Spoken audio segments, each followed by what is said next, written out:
I need some music.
Ready to kick some ass.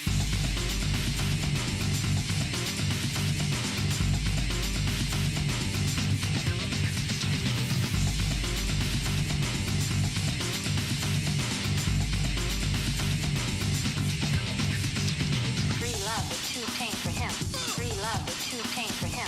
Free love is too tame for him. Tame for him. Free love is too tame for him. Free love is too tame for him. Free love is too tame for him. Tame for him. Understand the thing, understand the concept, understand the thing, understand the concept, understand the concept, understand the thing, understand the concept, understand the thing, understand the concept, understand the concept of love. Understand the concept of love. Understand the concept of love. Love. Free love is too tame for him. Tame for him. Tame for him. Free love is too tame for him.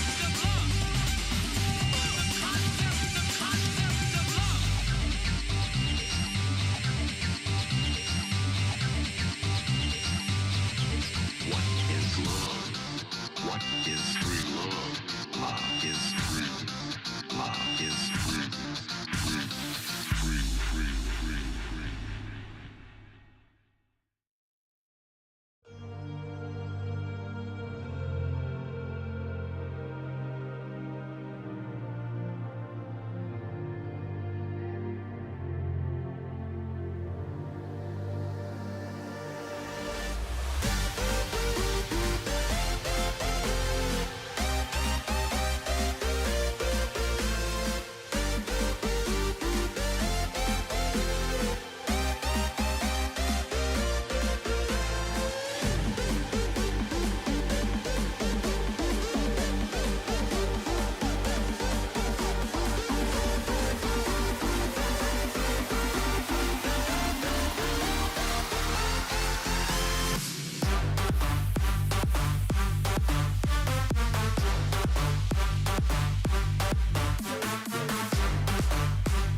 Welcome to the stream!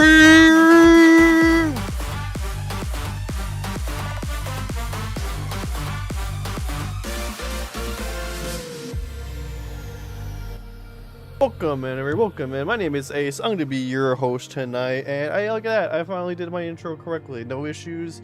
Everything was good. It did take me longer than 5 minutes to start. It took me like 15 But hey, it is what it is, right? All right, guys, I am live. Hopefully, everyone's having a fantastic, fantabulous night. We are live over on Twitch and YouTube as per usual. Yeah, so tonight is the 40th anniversary of Zelda. At least still where I'm at. Maybe not so much in other parts of the world anymore, but it was today. Happy birthday, Zelda! Woo! And yeah, we're gonna go ahead and celebrate. We're gonna not gonna play Zelda, but we are gonna go ahead and do some art. Now this is like art that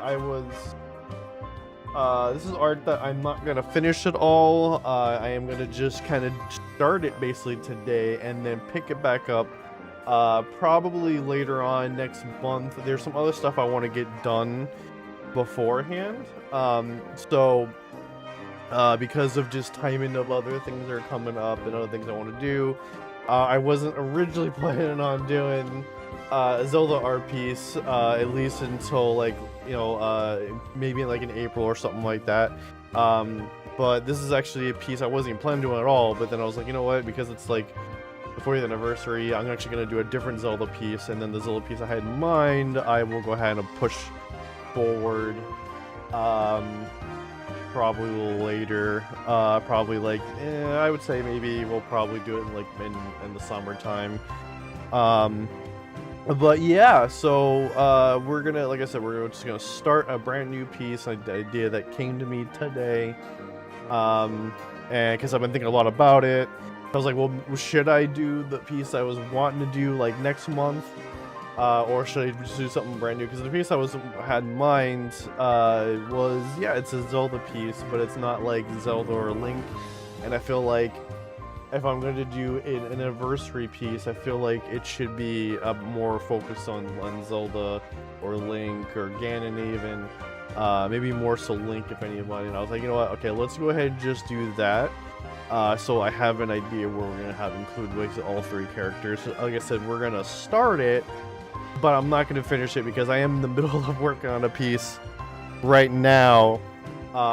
So I don't want to overstep that or whatever. I don't want to like, I don't want to overlap that too much. So I'm going to overlap a little bit, but I want to go back and focus on the other piece I'm working on, which I'll go ahead and show you guys what I've been working on. It's really cool so far. I'm having some problems here and there, and even just like getting to it has been a problem. But yeah, we'll get all into that real quick. Let's just go ahead and do what we always do here in the middle of the stream. We'll go ahead and do the house cleaning. So if you're not following any socials, whether that be, there it goes, okay, make sure. Whether that be on X or Instagram or Blue Sky or even like Threads, it's all that. You can use that link tree and it'll get you over to everything. What else? And I had to mention that we're on Twitch and YouTube, so those links there, and also on TikTok, all the video socials. So if you're not following /subscribed all over there, use that link as well to get over there. If you are watching live, great, thank you. Or just watching the VOD, thank you. If you're not already following, subscribed, all that fun stuff. And then if you want to, and I'm an artist, so if you want to support me directly, you can do so over on Ko-fi and Patreon, and I have a direct link there, but otherwise you can use the link tree. But yeah, you can be a member over on Ko-fi and Patreon. And like I said, it's a good way to support me as an artist. You get perks such as seeing work early. I mean, technically you can see work early here when I'm working on it, but otherwise you can also just head over there and see like finished art and stuff, because when I finish it, I will post it there first for the most part. I have some leeway on that. There's some like special cases, right? And then you also get perks on Discord, which if you're not part of the Discord, there's a direct link there, but that's you can use the link tree, and that's a good way to keep in contact with community. And speaking of Discord, something I was going to actually talk about in the last stream, I forgot completely about it.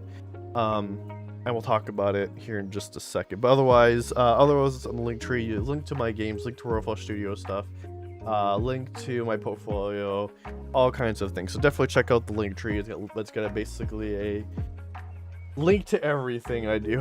So Discord. I want to talk about the Discord thing, because that is an important topic, and it sucks that not sucks, but it's stupid that I haven't covered it yet. So Discord, come in the middle of next month, as of me recording this here towards the end of February here, they will be enforcing a new policy where you have to upload IDs. I'm pretty sure everyone's heard of it. If you haven't, I won't go too much into detail, but pretty much they're trying to have extra protection for everybody, where basically they're going to make everyone's profile a teen profile or whatever, basically a 13 and up profile. And if you want to, for the most part, but if you want to prove that you're an adult, and you're on the 13-year-old, if you're rather if you're like on the like teen app or teen account, whatever teen account, then you have to prove that you're an adult. If you are an adult, by giving basically your information, and I am against that. So other than for like trying to actually access like adult content, like if you're actually trying to access adult content, then yes, that's when you should be verifying. But if you're just trying to access an account that's for the most part more like family friendly, because there's plenty of accounts, there's plenty of servers and stuff, like even just websites that are just like meant for everyone for the most part. And so like you shouldn't need to just provide information. And the main reason why I'm against this, because like they're not really being protective. This is coming just months, 5 or 6 months after a huge leak. So I'm like, no. This is not good, because you're essentially you're telling us up front that you're like, oh, we're gonna go ahead and get rid of this information. But they did this with people in the UK, and that information got hacked and leaked. Or not leaked, but got hacked, and somebody got all their information. Like just like, but 700 people or so on, even more than that probably, got their government IDs taken, and that's just not cool. So Discord is not very trustworthy. I did read somewhere where they basically this happened with like a third party that they're working with to do this whole verification thing, and so that I heard this morning that they actually are not partnered with them anymore. But there's no actual news that they're kind of pulling back on this whole thing. So they're still gonna go ahead and do it. It just sounds like maybe they have another third-party company lined up, and it's like, okay, but it's still not okay. So because of all this news, there may more than likely be a chance where I have to I'm gonna be unfortunately shutting down the Discord and moving over to something else. I have not figured out what yet. I don't want to just pick one, because there are alternatives, not great alternatives, but there are alternatives, and I want to pick like the right one, the one where everyone else is at, because I don't want to pick something where the majority isn't, and then I'm basically like, if you want to be part of the community still, in a way, like the Discord community, that you have to then kind of have this other account over here when you're like, oh, but I'm over here on this service, so why want to be over in this, or this app, so I want to be over in this app. And then no, never mind, I'm not gonna do that. So I don't want to be where most people are, to make it easier for you guys. So until I figure out what like the best alternative and where everyone else is going, there's a chance that we might not have a Discord like community for a minute. And I just haven't heard what everyone's saying. Oh, it seems like people are gonna be kind of spread out by the time all the people are leaving and going elsewhere. It sounds like some people are going over this service and some people are going over that service. So I don't know. I'll figure it out. Eventually, it might, like I said, it might not be till after, but yeah, I'm also kind of crossing my fingers that Discord does kind of just cancel this because there's such a huge outcry. But yeah, so that's where we're looking at, or there's a chance I might not. There's a slim possibility that Discord will still be live. I don't know yet. It's all up in the air right now. But as of right now, it'll be open until otherwise. So definitely join for sure. Or just wait until I guess just wait until I get a more established server community somewhere else in a different site. I'm thinking maybe Stout. Maybe, I don't know. If you have any recommendations or anything like that, or maybe I'll do like a poll somewhere over on maybe on the socials. Maybe I'm gonna go ahead and follow me on socials, but maybe I'll poll somewhere and see where you guys want me to go. So you maybe get a poll going, like maybe Stout or Matrix or TeamSpeak, I guess. Lots of other things. A lot of people were saying, "Oh, go to TeamSpeak" or whatever. Like, oh, I'm gonna go to TeamSpeak, but like, TeamSpeak is really weird. I don't know about TeamSpeak because TeamSpeak is like, it's a lot like Discord, sure. Like TeamSpeak 6 is a lot like Discord, but the problem is that like it's not all on one server. You can't just go into a server and there's everything you need. There's all the chats ones. There's all the voice. Like chat and voice are all separated. And so like you have to go one spot to go to your go somewhere completely else within the app to go to your all the voice chats, and you have to go somewhere and you have to go over here for your chats. And I'm just like, I don't know, I don't like that.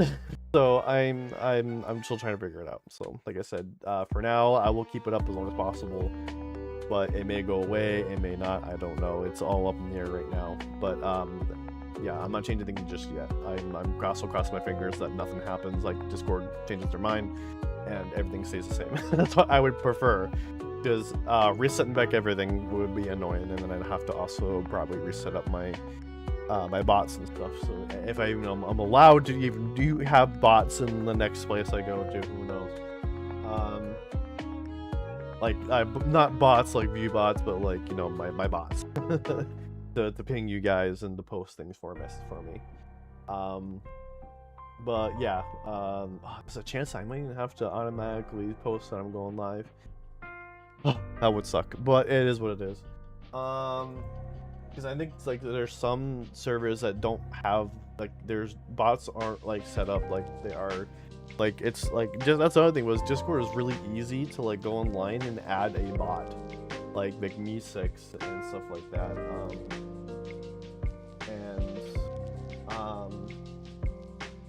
Like Me6 and Noctly and QuickVids and just all the other bots that I was able to add that just allows me to either do certain things or to have things automatically get posted, or so it makes it a little easier to do things within the server. And get rid of Discord, it's gonna be a little sad. So yeah, it is what it is. Like I said, just keep an eye open, everything. I will definitely keep you guys informed if things change, if the server goes away, if I end up changing it over to something else, like I said, Stout or Matrix or whatever. But in the meantime, it'll still be up for now. Not going anywhere just yet. Nothing's playing just yet. Still up in there. Again. Alright, with all that being said, I don't have anything else news-wise to talk about. So I guess we could just get right into the art. My Bluetooth is not active, as per usual. My Bluetooth likes to do its own thing. Sometimes it wants to work and sometimes it doesn't, and so I have to just manually plug in this. Alright,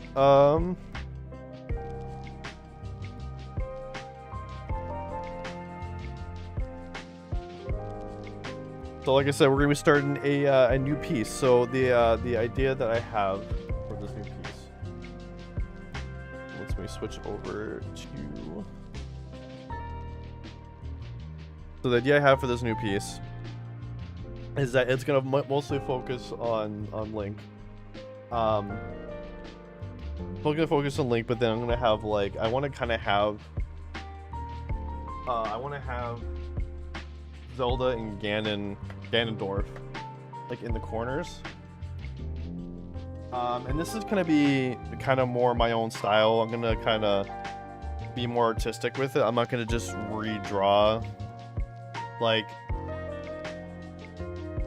Ocarina of Time Link or a Kid Link, or I'm kind of just gonna draw Link. You know what I mean? I'm gonna draw Zelda. I'm gonna draw Link. That's kind of what I want to do. Obviously, I'll stay on what's it called?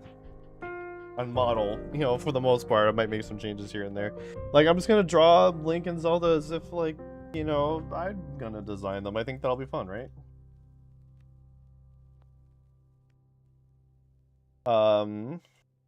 Like I said, we're just gonna be doing this sketch tonight. This is something I'm gonna not be finished right away. I'm just gonna basically starting it tonight, and I'm gonna pick it back up at some point in the near future. But we're gonna do all the sketching tonight.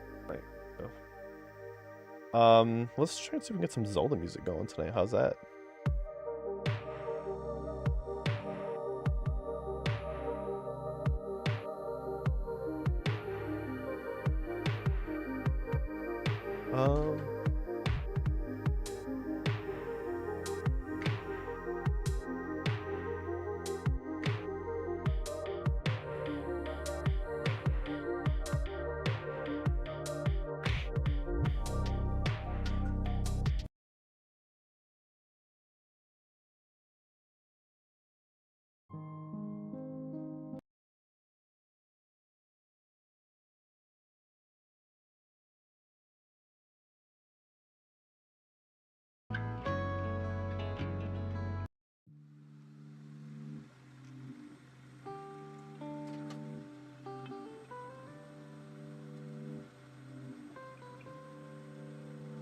All right. Oh, I need to hold on. 1 second. I forgot to do this. So I have to restart Flip Studio and also restart my XP pen. It gets all messed up when I activate my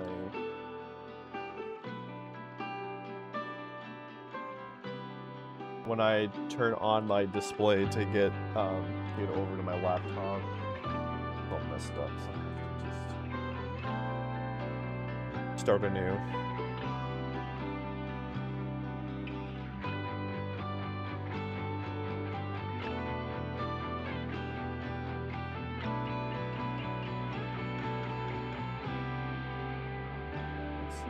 It's working out cool. Alright, so the idea that I had.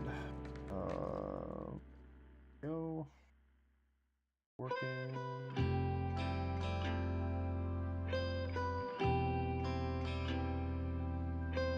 I have a pose too in mind. Or rather, not in mind, but I found that I'm gonna do a little bit of change in here. Oh yeah, I gotta turn off the. We're not using that reference anymore. We're not gonna use reference at all today, actually.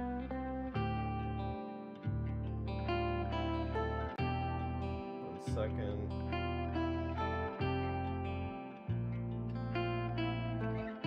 No reference tonight.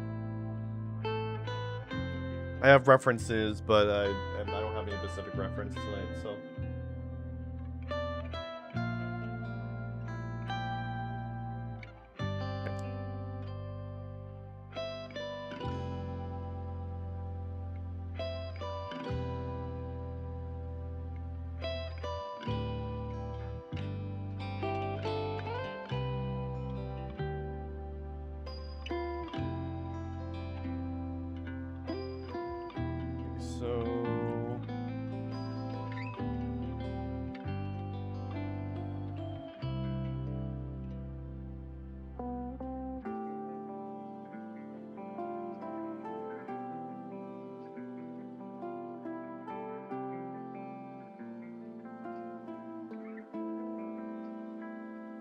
I want to put Link here. Let's drop out the pose.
My references that's come from my head.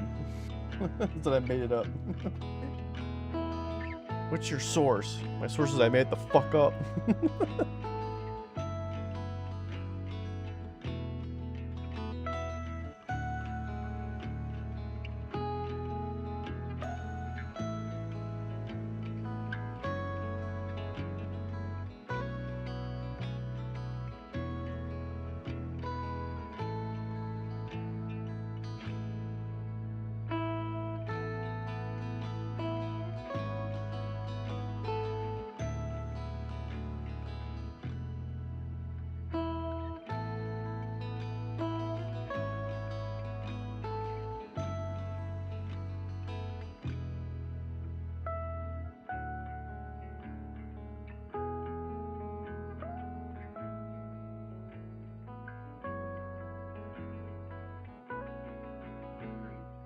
So, the reason why I am making kind of a big deal about doing a Zelda piece tonight is, well, because Zelda was, like, one of the games that I'd always played since I was a kid. Majora's Mask is, like, my favorite. Kind of why there's a Majora's Mask is sitting behind me. Growing up, it was Ocarina of Time, Majora's Mask, more so Majora's Mask. Even though, like, I always had problems figuring out, like, what to do when I was a kid. I just, the whole, like, I couldn't fully understand, like where to go, and the 3-day cycle thing was also kind of a, I don't know, I was stupid as a kid. I couldn't figure things out like that. So it wasn't until, like, I was, like, an adult when I finally figured out, like, oh, I know what to do now. I see what to do now. Duh. Duh.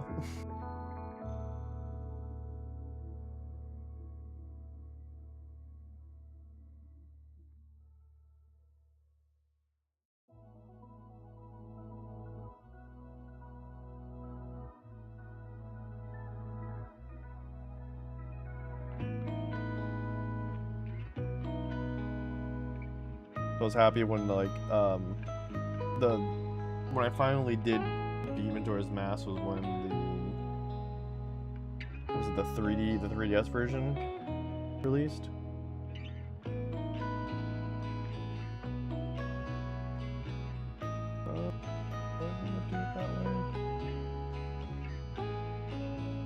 Definitely want this arm to be like, but this arm.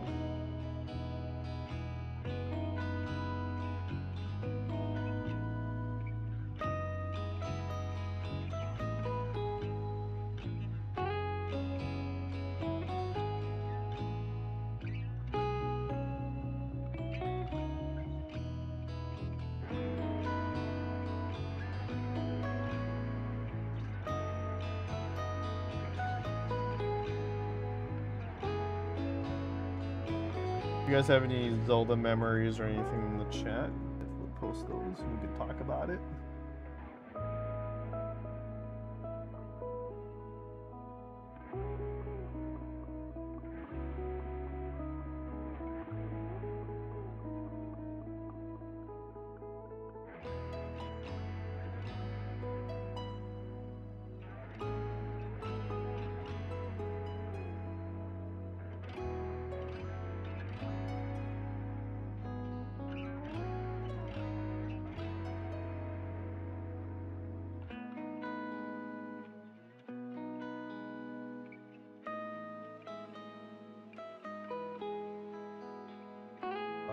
I think need to make that hand smaller for sure.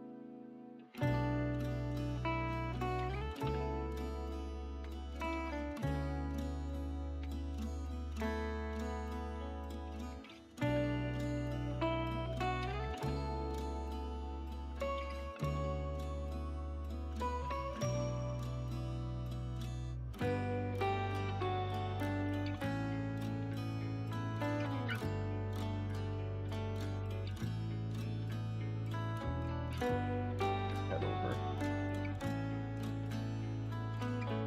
That looked correct. Until I connected the neck there.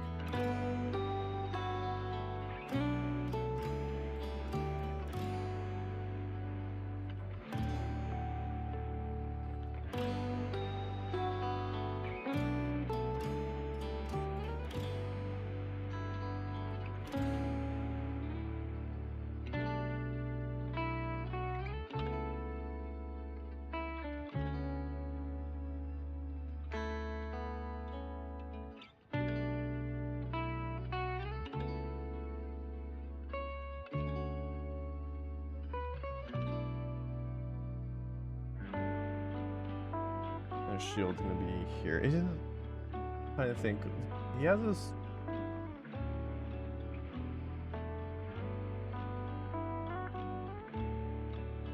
Is his shield? I can't remember if Link's left-handed or right-handed. I can't remember. And I know they switched it for Skyward Sword, but he's Going by my poster, it looks like he's using his left hand. He's left-handed, but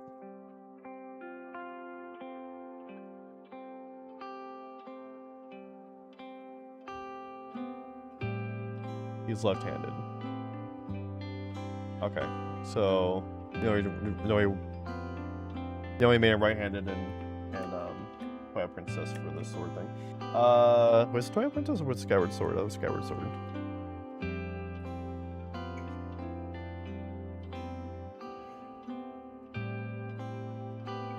Oh, never mind. Yeah, so Twilight Princess and Skyward Sword, he's right-handed. So, I mean, technically, I could just leave it. I could leave it.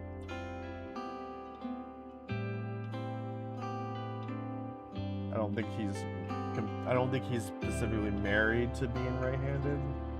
He's just most of the time they make him or left-handed. They just make him left-handed because they probably the artists usually make him.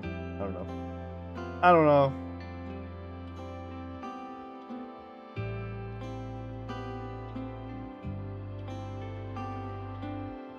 I'll just leave it. That's fine.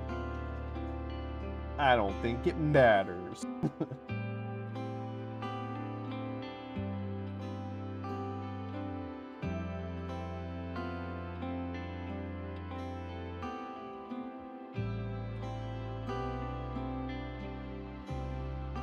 Unless you guys want me to make them right-handed, but that's up to you guys. You guys let me know in the chat. Or left-handed, rather. Keep saying right.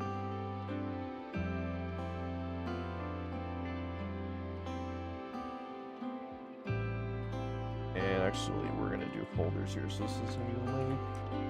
And then we'll do Zelda. And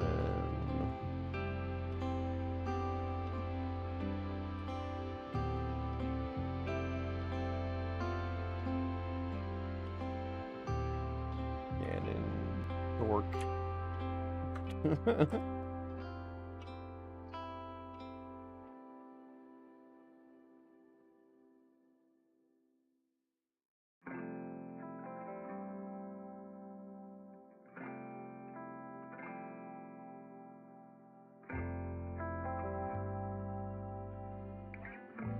Why did it do that? What the fuck?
Now we're gonna start drawing Link.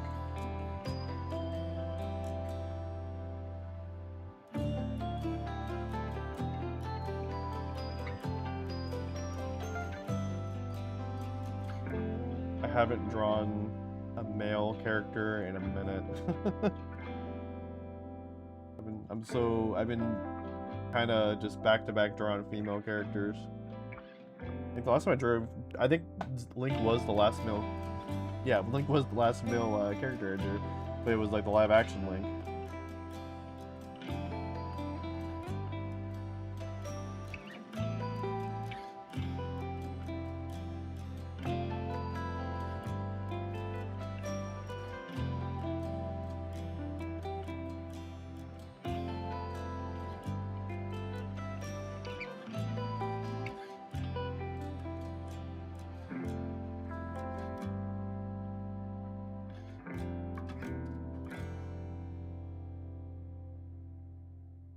I don't know, the ideas I had for tonight was I kind of went from like, oh, I'm just gonna do a touch up for my Mifa piece, but then like, and that was like my initial idea, and then like I told my art friends, and my art friends were like, to be honest, your Mifa piece is like really good, like I don't really see a reason to like update it, but you could if you wanted to. I'm like, and then I started thinking about it more. You're like, yeah, no, you're right. It's like I don't really know what I would do to fix it, because it is pretty much like the only thing I would fix really just to make it more realistic looking, I guess, but like realistic, so I'm like, I don't really know what I would do to really improve it, so I just said screw it. And then the piece I was gonna go on to the next thing was like I was planning on doing a Mifa, yeah, not a Mifa, I'm sorry, getting the names confused.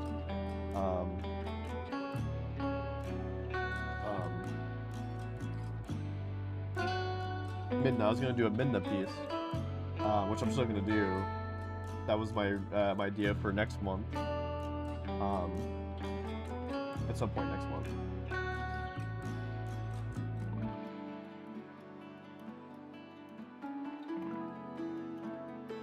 But I was like, well, you know, with it being like the anniversary, like, do I want to go that route? Like, I just, like I said earlier, I was feeling more like I should probably, like, probably do something more focused on, like, Link and Zelda or canon or something.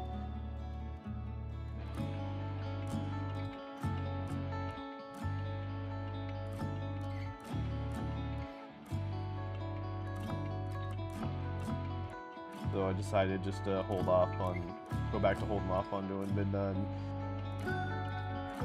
until like next month or something.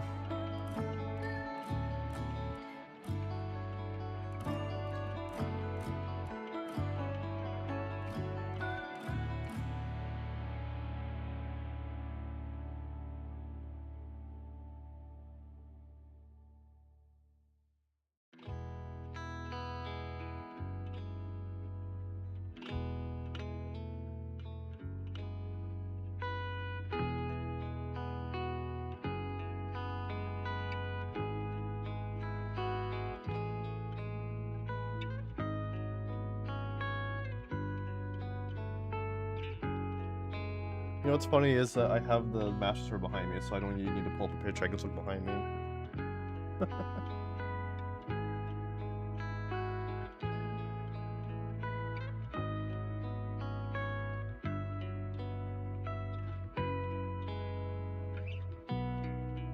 And actually, I can do guard wrong. Up, not down. Up like this.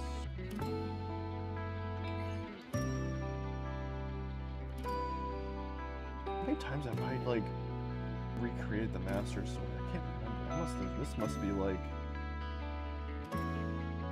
I know I did, like, a 3D model of it years ago. I was, like, as a, kind of like a, I'm bored, I don't know what the model, I want to, like, 3D model something. So I decided just to model the Master Sword.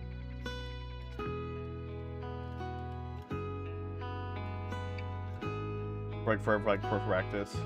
For like, just 3D model practice and stuff.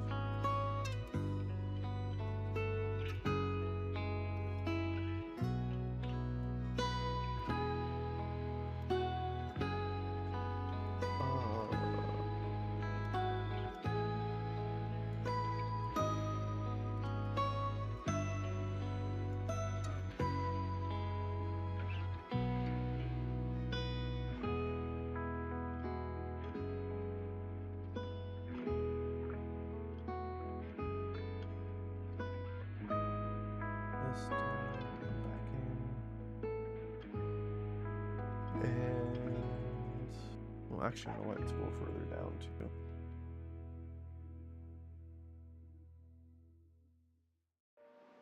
This.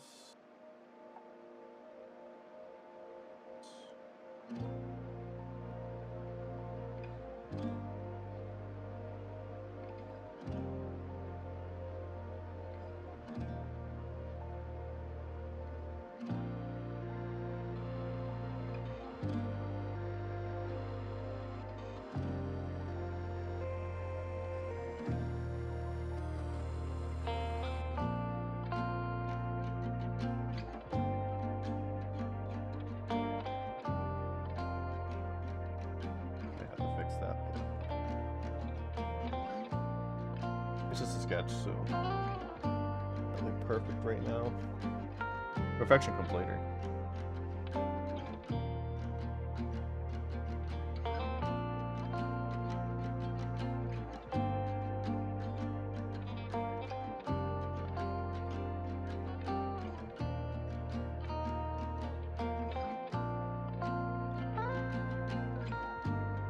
Probably the brush size down a little bit.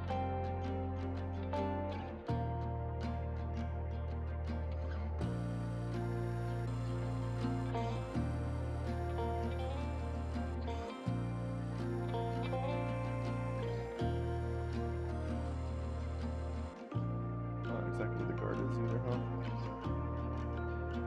The circular part of the guard.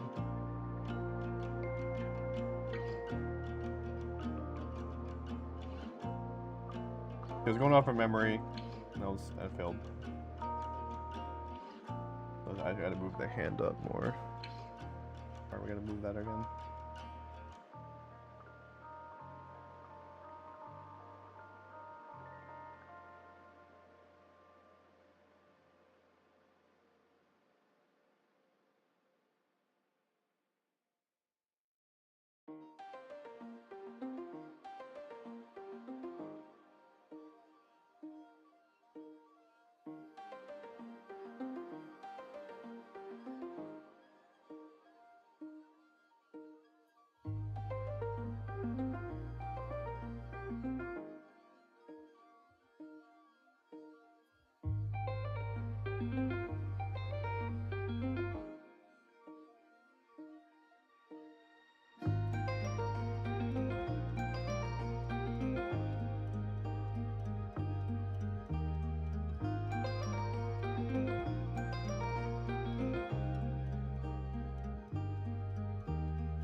Look at that manly chin, that Chad chin. Slightly Chad chin.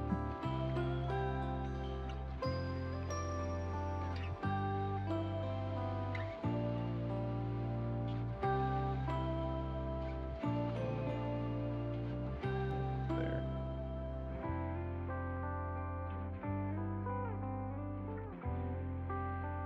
I was also thinking maybe redoing my my Zelda, half dragon Zelda, but something else I might do maybe later on this year. Because I go back and look at it, it's such ass.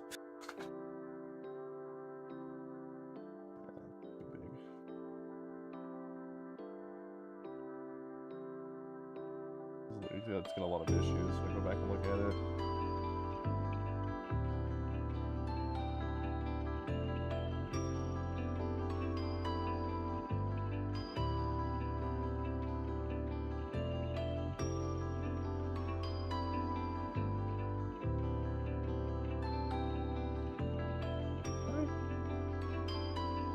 Post that. Not.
Give them kind of long-ish hair.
Check something real quick.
Because I like Link with the hat.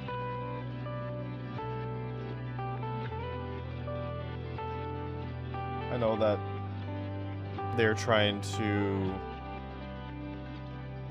Nintendo's lately been going through this route of this direction of Link not having a hat, but I'm like, come on.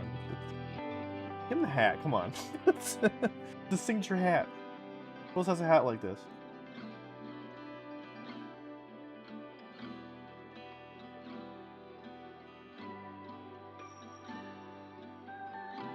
Come on, man.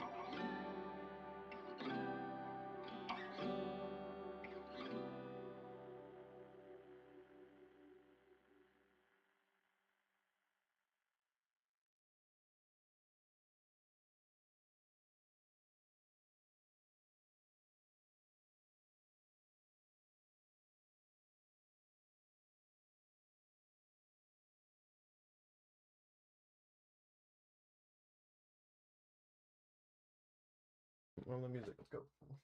What are we doing? More Zelda music.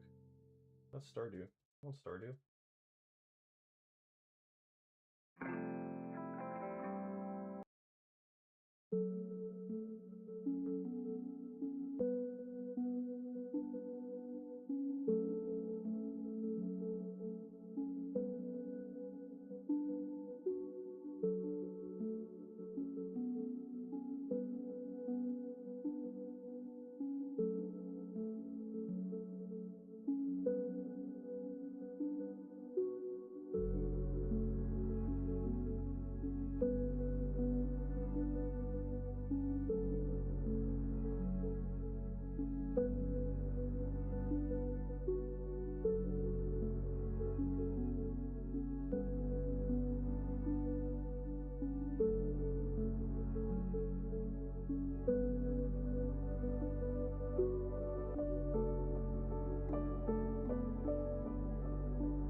I think we're gonna get anything, any kind of announcement from Nintendo about about like Zelda and the 40th anniversary. It's just starting to seem like it's not. I'll be honest. We're not getting anything.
the shield.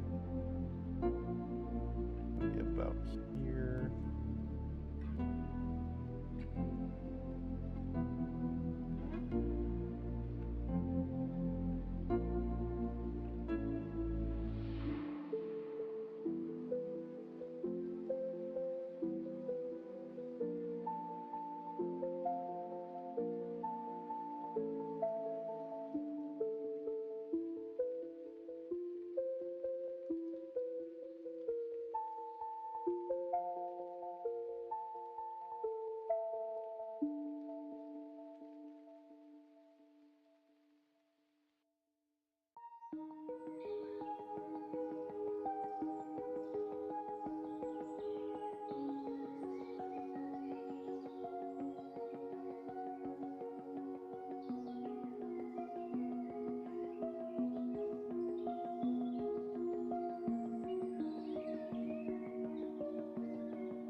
Where are you?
And give us a rotate.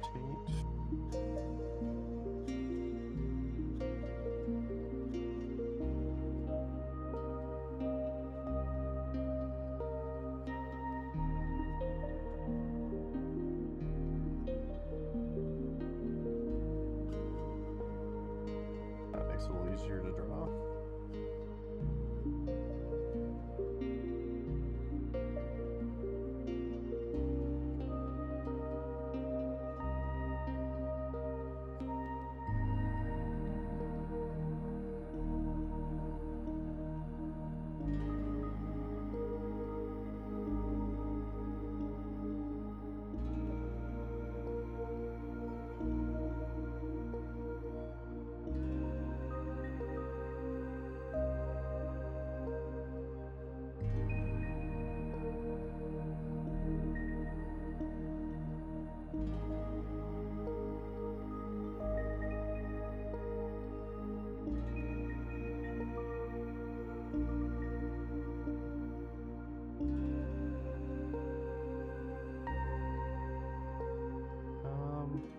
sounds the others for some reason.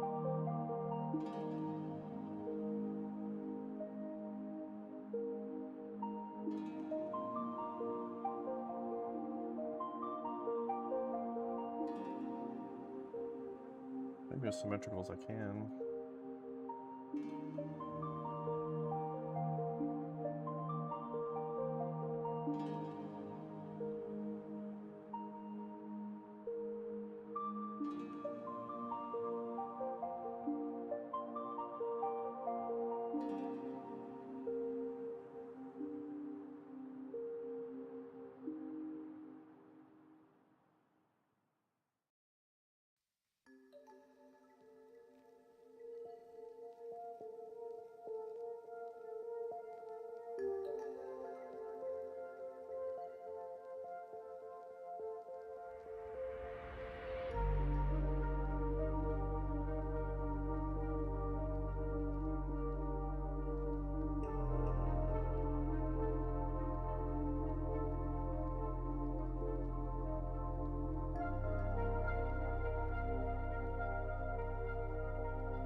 Right?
Alright, let's get back to drawing the legs.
What does this? Why is it?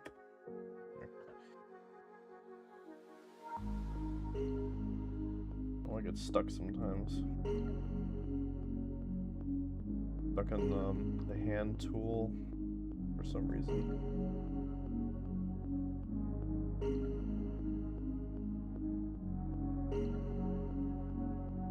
And I don't know why.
I have to block in the fingers.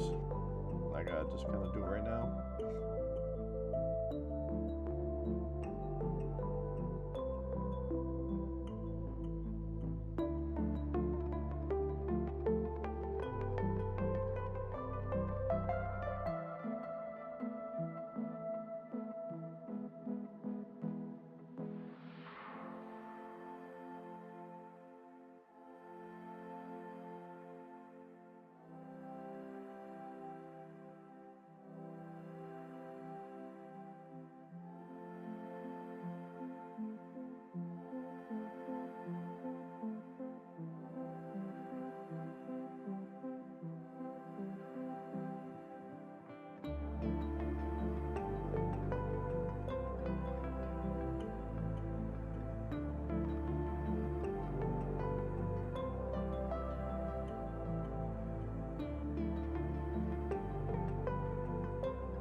into this layer.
Some pouches.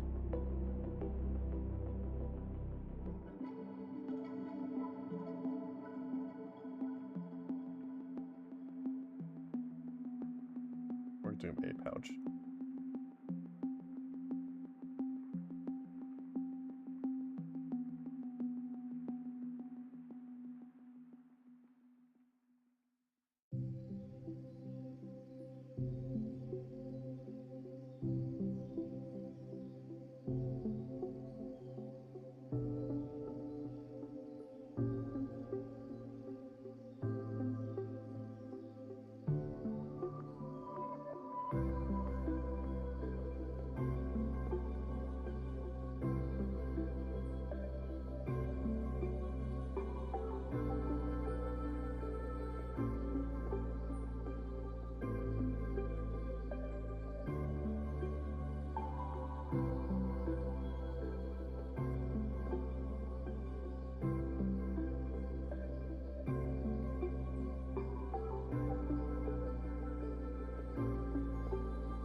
Some fasteners or something right here.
Well, I haven't saved this whole time. Oh shit. Oops.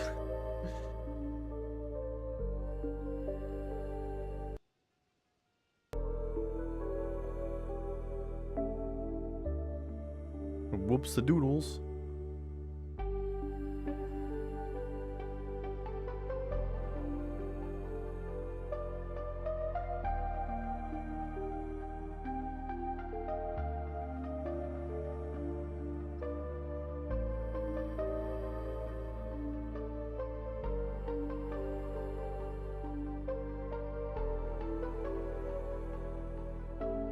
Okay, that's saved.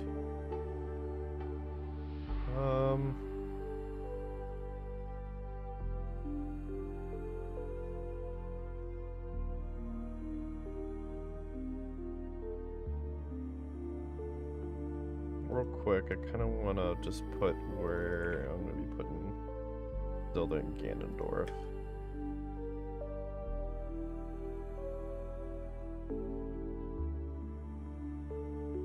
Like what I'm kind of thinking with them. So for Zelda, I'm just going to do like bus for them up here. Like nothing further than like the chest, further down than the chest. both characters, but maybe just the head for Ganondorf, but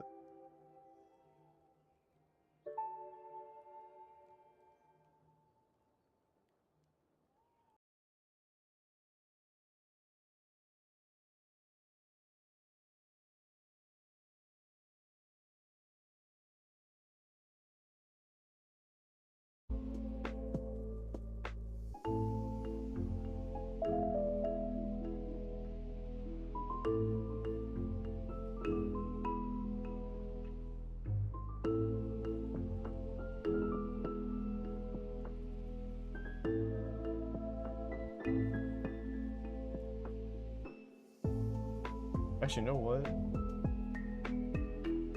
I was gonna do straight on. I think.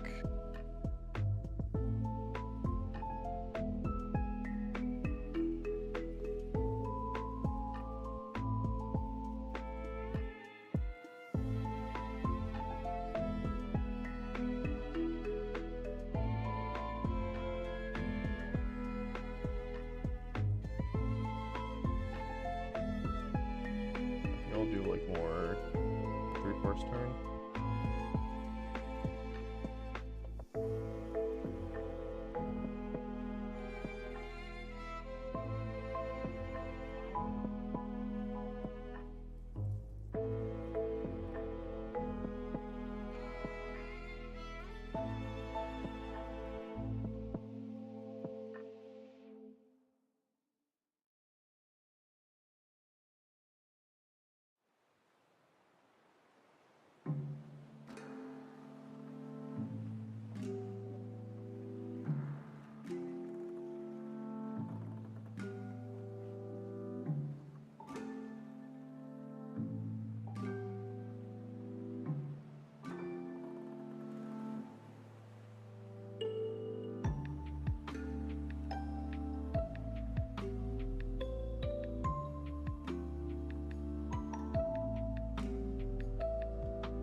Let's move the hands here. And try to work around that. Try to work backwards from the hands, back up the arm.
make further adjustments, but yeah, that's about right. I think the hands need a little bigger.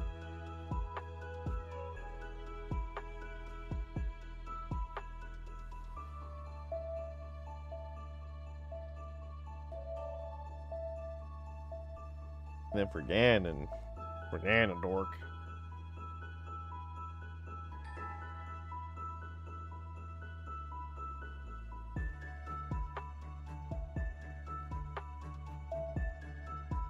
He's gonna be over here.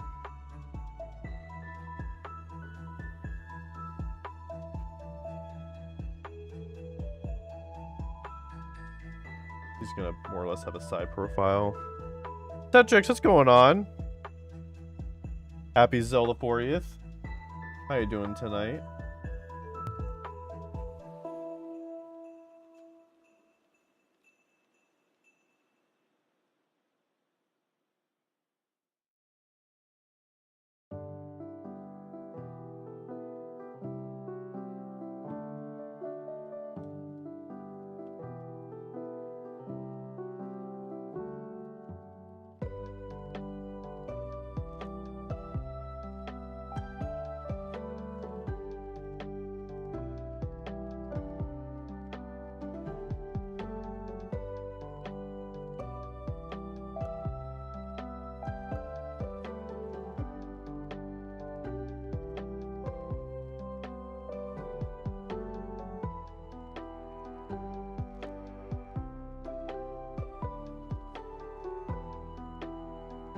Okay.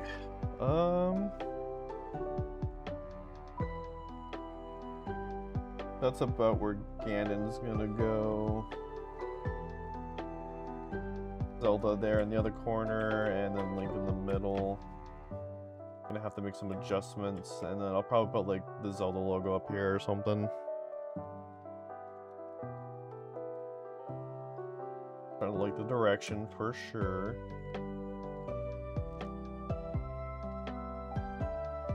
I might make his shield a little bigger, I think. Maybe readjust a little bit.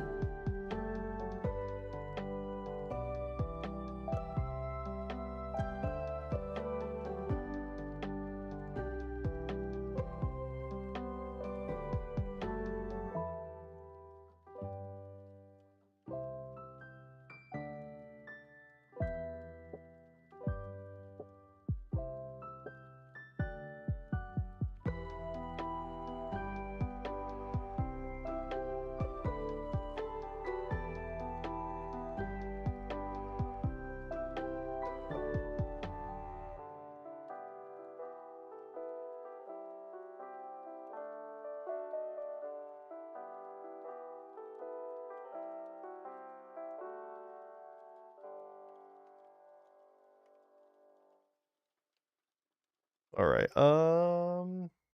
Been close to 2 hours. Let's go ahead and take a break. When I get back, we'll continue this. We'll start sketching out Zelda and Ganon. For the Twitch people, there'll be some ads. If you don't want to see ads, you can subscribe. Use your Twitch Prime sub you've got. There'll also be an in-stream ad as well for Dubby. But I shall be right back in about 15 minutes or so.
What is free love? What is love? Love is free. Understand the concept of love. Understand the concept of love. Understand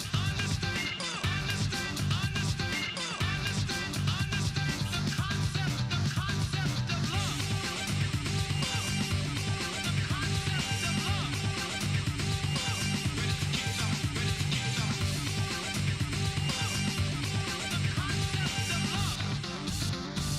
Free love was too tame for him. What is love? What is free love? What is free boy? What is boy? What is girl? What is free girl? What is love is free. Love is free. Love is free. Love is free. Ready to kick some ass.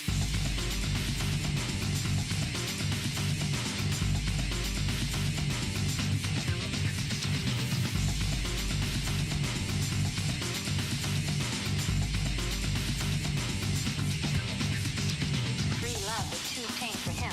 Free love was too tame for him. Free love was too tame for him. Tame for him. Free love was too tame for him. Free love was too tame for him. Free love was too tame for him. Tame for him. Understand the thing, understand the concept of understand the thing, understand the concept of understand the thing, understand the concept of understand the thing, understand the concept of understand the concept of love. Understand the concept of love. Understand the concept of love. Free love was too tame for him. Tame for him. Tame for him. Free love was too tame for him.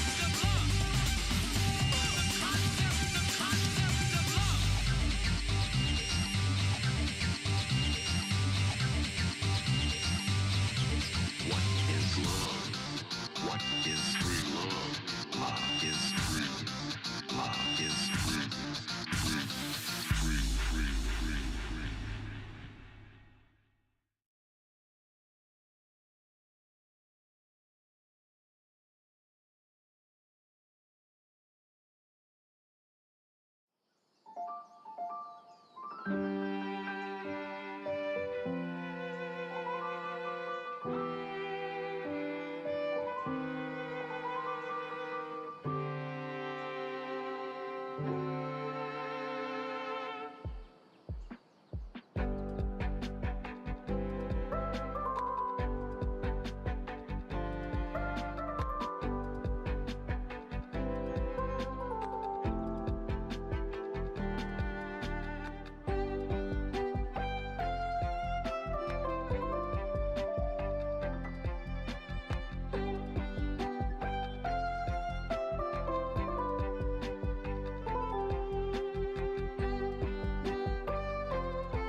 Hey guys, Ace here. I'm here to talk to you about our sponsor, W. What does W ask? I'll go ahead and tell you. W is a clean energy drink that is made to give you focus with no crash, jitters, or angst like other energy drinks. W contains amino acids, vitamins, a non-tropic, and 150 milligrams of caffeine. Best of all, it's zero sugar, no hidden ingredients, and gluten-free. W sells all different types of flavors, including Tiger's Blood, Japanese soda, Push and Punch, and s'mores. You can also head over to their website and check out their merch and shakers. Also, while you're there, check out their anime collabs. Their current collabs are for Furin, Chainsaw Man, and Soul Leveling. I personally got the Ingress bottle because Ingress is awesome. So what are you waiting for? Use my 10% off code and get your tubs today. Thanks again to W for sponsoring. Now let's get back to the video. Or the stream, wherever this is playing.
All right, I'm back. Good break.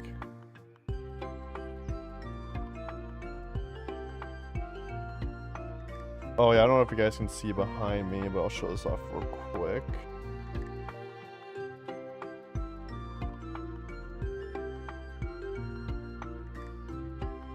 I have my statues here. I'm gonna be really careful with this.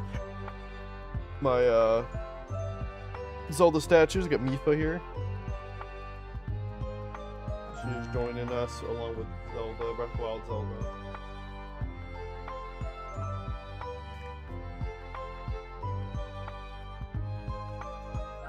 Being very careful with these. Got Zelda too. These do light up, however, this one's not charged, and they're probably both not charged.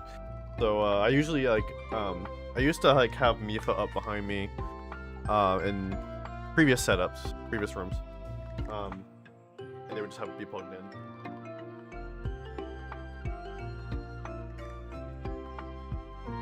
And obviously behind me I got the Majora's Mask. These are all from Force 4 figures. The rats. I see those rats, Spectra. Love it. Thank you. All kinds of Zelda stuff behind me. I have Skull Kid. So yeah, that was a cool thing about getting the I got the like collection edition or whatever or limited edition for Majora's Mask 3D.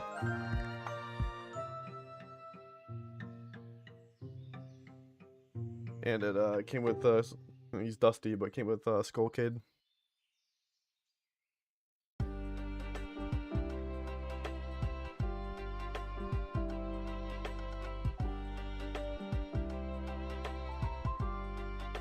It's one of the best Skull Kid poses. Yes, very much. And then I guess the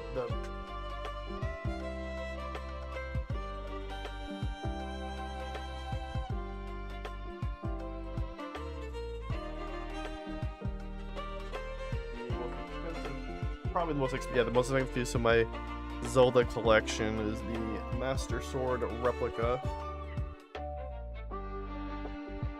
I hit the fan with it. with the sheath and everything. This is plastic, not metal. And yeah, unfortunately it does have a slight bit of damage. You can't really see it here in camera, but it did. The other day I kind of knocked into the thing behind me and it like kind of struck a little bit and fell. It fell like this way. But yeah, so it got a little bit of damage, not too much, thankfully. It's not too noticeable, but this thing's really cool because it does makes noises, and when you get batteries in it, I don't have batteries in it, so it's not gonna do anything, but it'll either play music or it will make noises if you like if you do this, or just press the button. Press the button, you can make different noises depending on how you're pressing it. So like different like whoosh noises, or it even does like the charge noises, so you can pretend like to charge up and do the spin attack thing that Link does. And it does fit into the sheath. This thing is, I was really upset when I got slightly a lot of damage because this thing is really rare.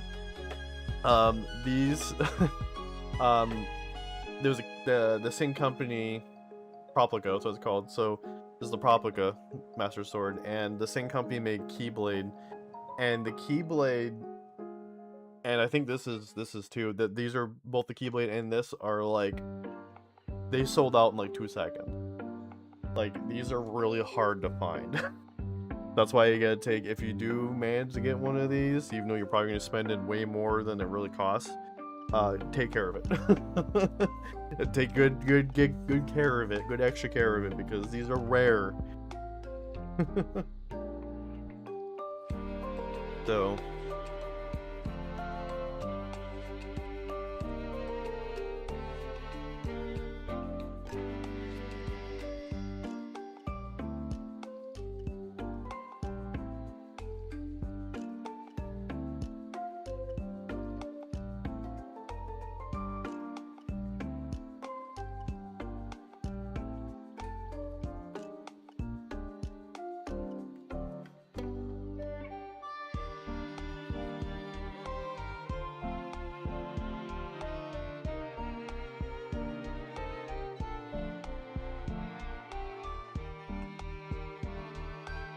Yeah, that comes with its own stand and everything, and it goes in a specific way too, so you kind of can't mess it up. If it seems like it's not in correctly, it means you did it wrong.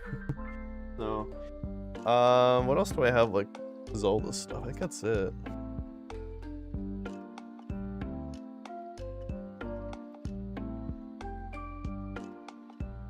I mean, I do have a, I don't want to take it down because it's a pain in the ass, but I do have a Zelda Nedroid. Oh yeah, the chest. Oh, yeah.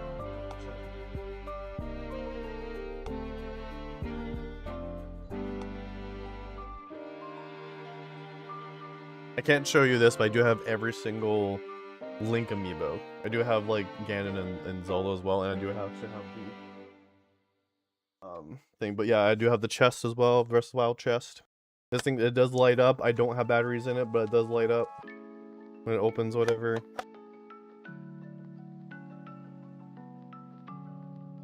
Yes, yeah. The chests are really cool.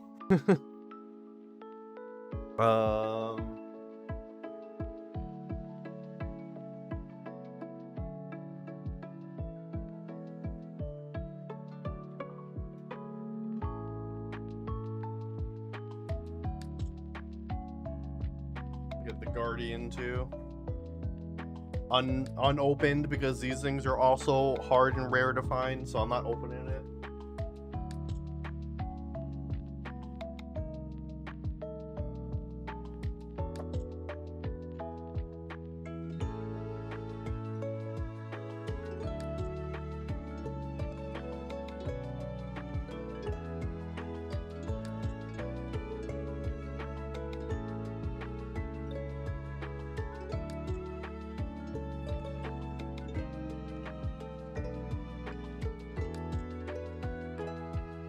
Yes.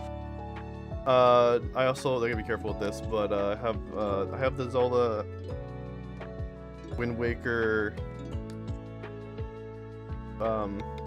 Joy-Cons. I had to. So funny story about these things too is that I got these more for like display pieces. And so I've only used them a few times. I think I used them a few times like during while I was playing, because this came out at the same time as when they did the Skyward Sword game, and then so I played them a little bit then, but then I went just kind of like, okay, these are just play pieces now, I'm not touching them. And so these are just been kind of sitting up and on display behind me or whatever. And but the weird thing is that like the batteries became danger pillows pretty much while they're just sitting up hanging out. So unfortunately these don't have the original batteries because of that. I replaced them with replacement batteries. That wasn't too hard, honestly. You just gotta make sure you have the proper screwdriver, but once you do that, it's just a matter of getting the old battery out and putting the new one in. So yeah, I guess you gotta be careful. I guess if you have Joy-Cons that are just sitting around, there's a possibility that the batteries will become danger pillows. But then I also do have this custom Zelda holder thing. Yeah, it was pretty crazy. Although these have a hard time holding it, so you gotta really be careful if you do get these. You can get, like, I got this is custom, so I got this off of it was like eBay. No, I got this off of Etsy, I think. Yeah, it was off of Etsy. And so I will say it doesn't do the best job of holding the controllers, but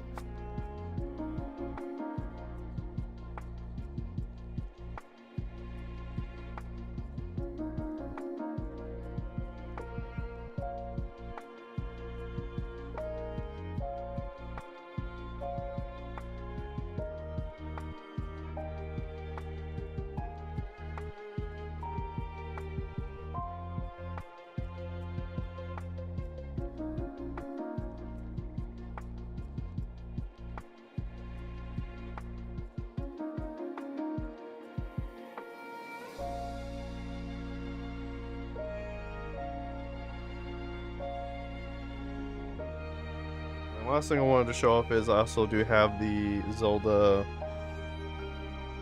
Pro controller for the Switch one. That was the Tears of the Kingdom. And I have another custom holder for that.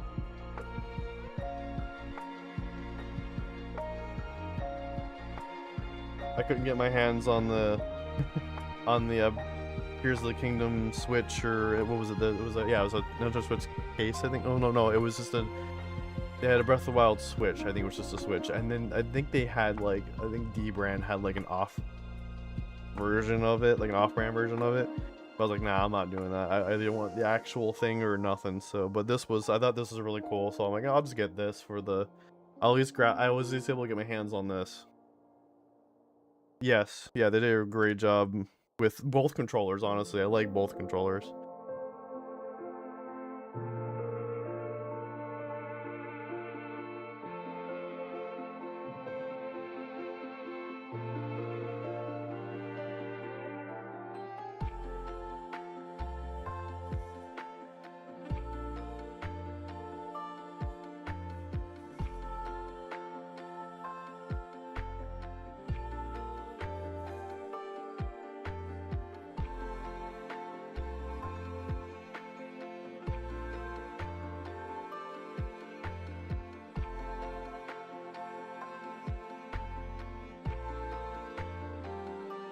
I mean, I have other Zelda stuff. I have Collector's Edition for Tears of the Kingdom. I have the Collector's Edition for Link's Awakening on the Switch. I have my Collector's Edition for Tears of the Kingdom is signed. I was talking about that in a different video, a different stream.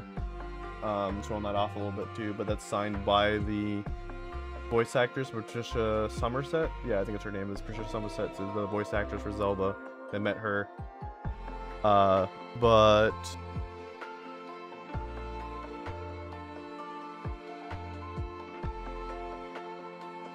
I mean, then I have just a bunch of the games too, just non-collection editions. That's all the Zelda stuff that I have. I have a lot, but I don't want to show everything off. Be here for a while, especially with all the amiibos that I have.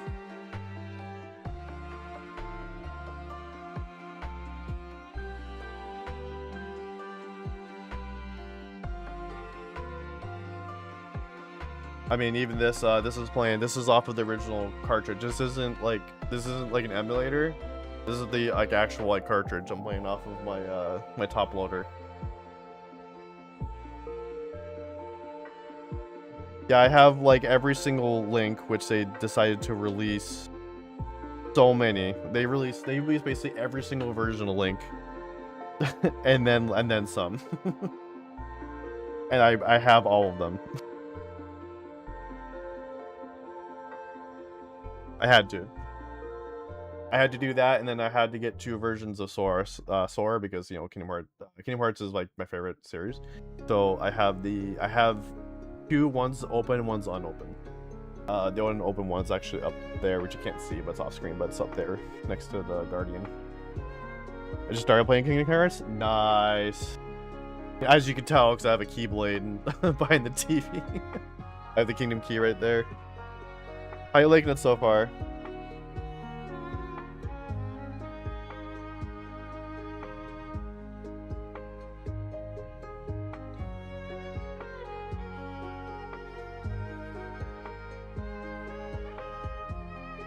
It's a nice game. Get a little frustrated about how much I'm dying. You start with Kingdom Hearts 1, or are you doing release order or chronological order? Because either way, you probably have ways to go. Kingdom Hearts 1, okay. Are you gonna play through all the games, or are you just doing some of them, or? I will say that Kingdom Hearts 1, you're gonna really, I don't know, for me it was the series gets better over time because of the combat and everything, and that's why it makes it hard to go back to 1 because of how clunky it feels compared to 2 and 3. I'll see if I can get through 1, then probably play the Game Boy game. So are you talking about Kind of Memories? So there was 3 like Game Boy / PSP games. So Chain of Memories, actually, I would suggest playing Chain of Memories. Don't play Chain of Memories, play Chain of Memories. Because that one was like they kind of redid it to be more like the original game. So they redid the whole thing in 3D, and there's cutscenes, and then if you decide to play the other Game Boy / PSP games, rather if you play the DS games, which is 358/2, and what was it? 358/2 and recoded. If you decide to play those, because they have like the cutscenes in the 1.2 and 1.5 and 2.5 games, but they're just the cutscenes.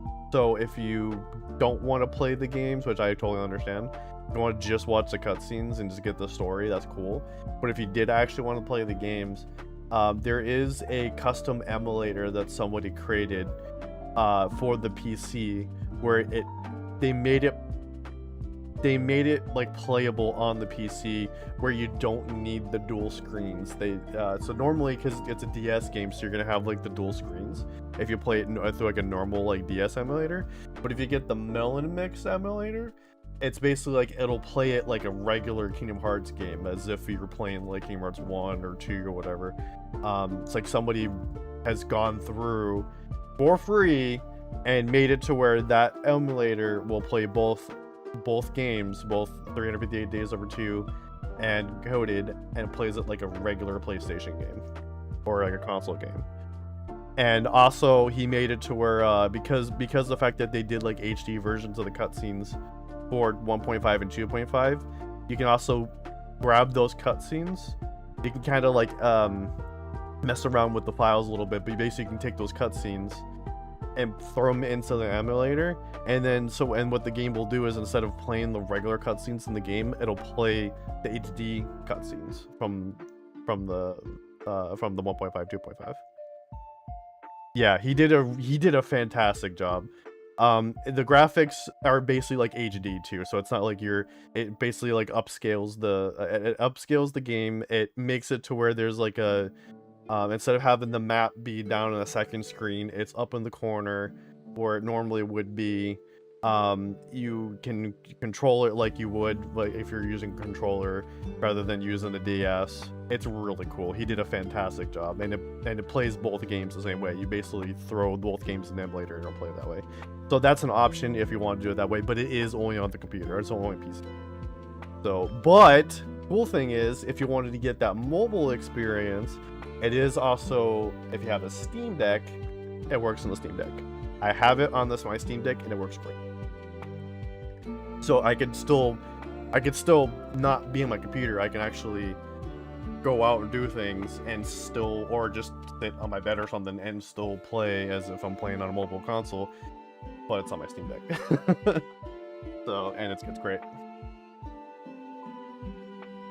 So yeah, there's that option. The Melon Mix, it's all free. I mean, obviously you have to get the ROM. I'm not gonna talk about that on stream, but you know, if you have the ROM, if you have the means of getting the ROM, then all you gotta do is throw that in the emulator and you're good to go. So.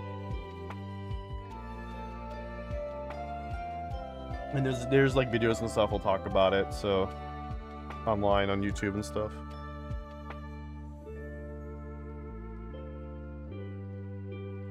Otherwise, like, if you're gonna play through all of them, I would highly suggest getting like the PC collection. Get the story so far. You can have like, or the, what's it called? There's a name for it on the PC. It's basically just like you basically purchase it and you get like all the games. You get 1.5, 2.5, 2.8, and 3. I think 3 is in there now. With the DLC. I don't know about the DLC. The DLC should be in there, I would assume. If not, you can always buy 3 separately too. So. Well, not the DLC, but the the DLC, yeah.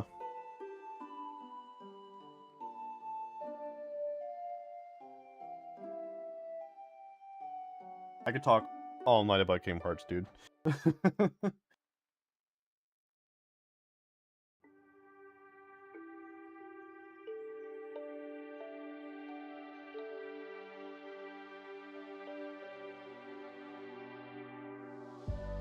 Let me see if I can find it. I just want to get some reference for like the prayer pose I have here.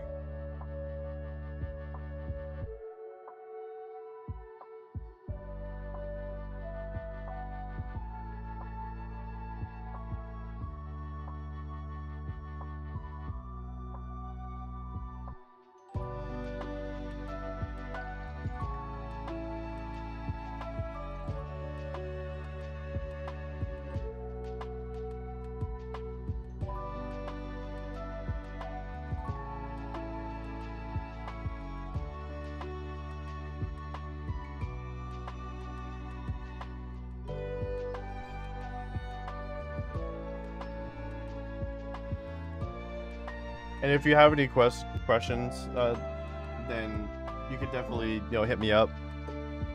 You know how to reach me out on Discord, reach out to me. If you have any questions, everything comes up, you're like, I don't get this, like, I will tell you either continue playing or, like, let me explain it for you. Because sometimes things happen, you're like, and I played the game so many times, I've gone through the story so many times that, like, I know exactly what's happening. I've always been one of those, I like Kingdom Hearts, but I've never played it type, so I thought I might as well try to play through the games and see what all the hubbub is about. I really like the aesthetics growing up, but I never had a chance to play it.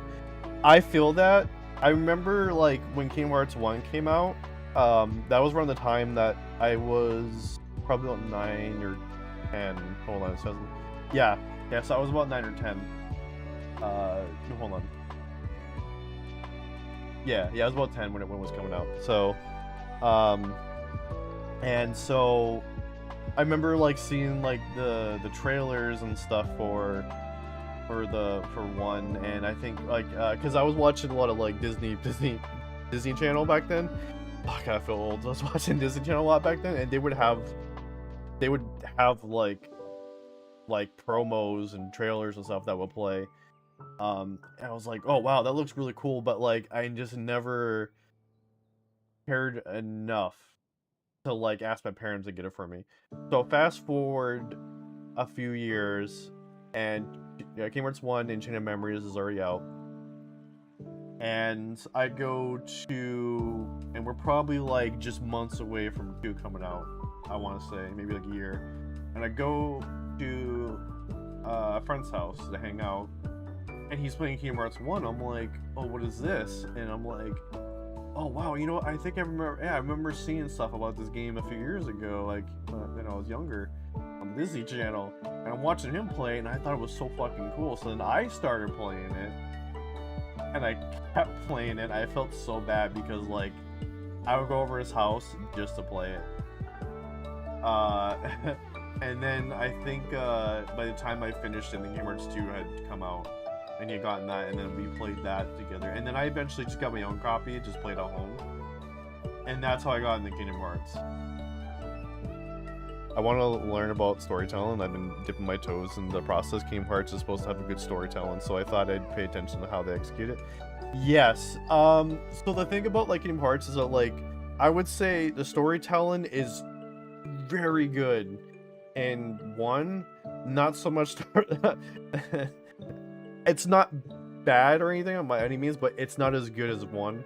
1 like has a really good fucking strong story, but then it kind of, I would say, it falls apart a little bit after that, because it starts to kind of go into like more heavy shit. I'm not saying it's bad by any means. Like I love fucking Kingdom Hearts, but it's one of those things where it's like, if you're really into like lore heavy stories, like learning about it and really getting like deep diving in the stories, then you're gonna love it. But if you're not really into those kind of things, you might not like it. That's kind of like that's why a lot of people complain about Kingdom Hearts, like, oh, it's so convoluted and there's so much things, because every single game is canon.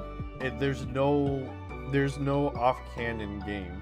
So every single game that comes out, goes really lore heavy, even in its own story of that game itself, and it also connects with everything else too, because there's stuff that sets up for future games and there's stuff that explains shit that happens in a prior game, and so it's just everything is connecting at the same time, adding onto it at the same time. So if you're really into that, you're gonna love it.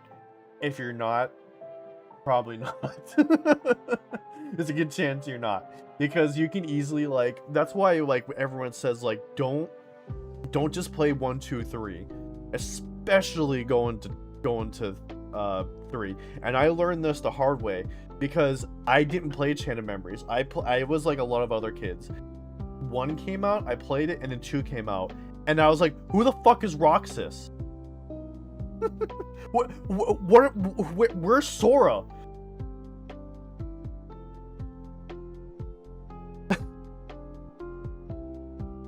But yeah, so that's basically like, and then you learn that, there was like, he was kind of set up, you kind of see him at the end of Kingdom Hearts 1, and he's set up as well in Chain of Memories a little bit. Not too much, but a little bit.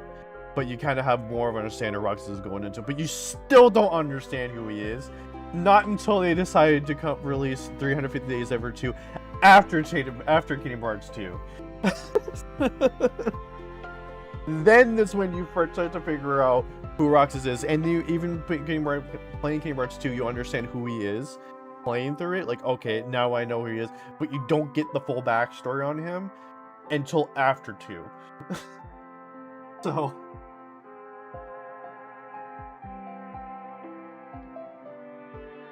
who is Rucksack?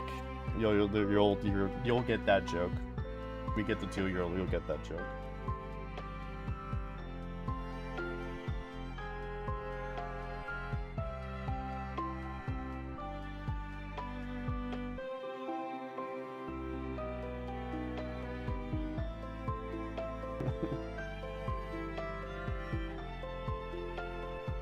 How am I gonna design Zelda? That's a great question.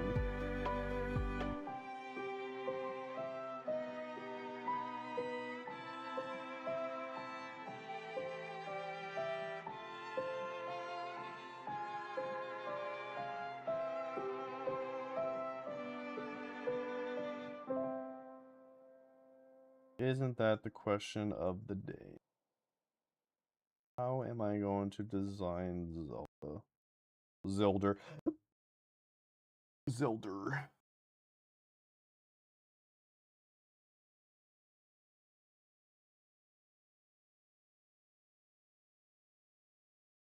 Have to redo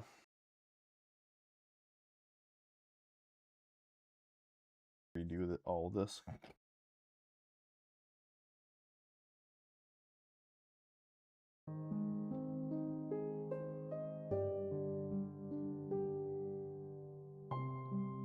I don't want to spoil. I didn't want to spoil too much for Kingdom Hearts, so that's as much you're gonna get from me for Kingdom Hearts 2.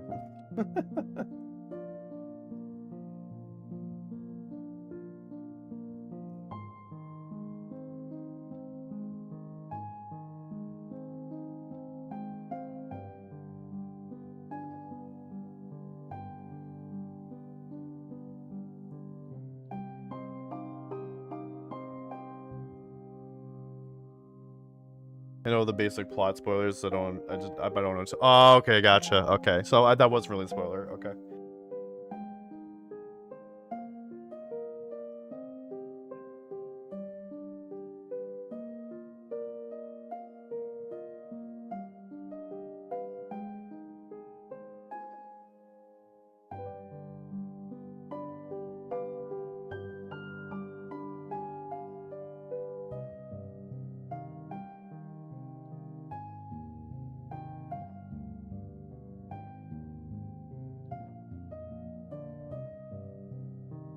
You don't mind spoilers?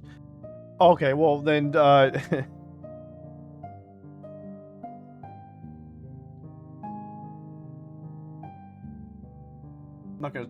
gonna try to still avoid spoilers, obviously, because, you know, I'm live, but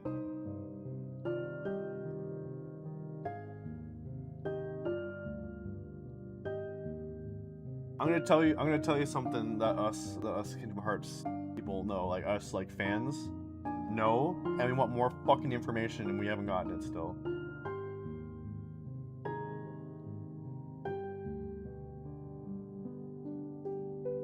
Everything happens because of a secret war. There's a secret war happening, and we know nothing about it. They teased it in one of the games you can't play anymore, and we're like, what the fuck?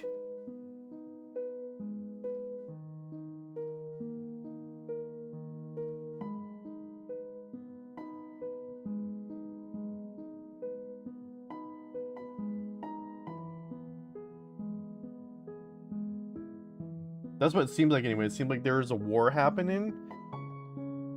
Like this time-spanning war going on in the background, and everything is happening because of it.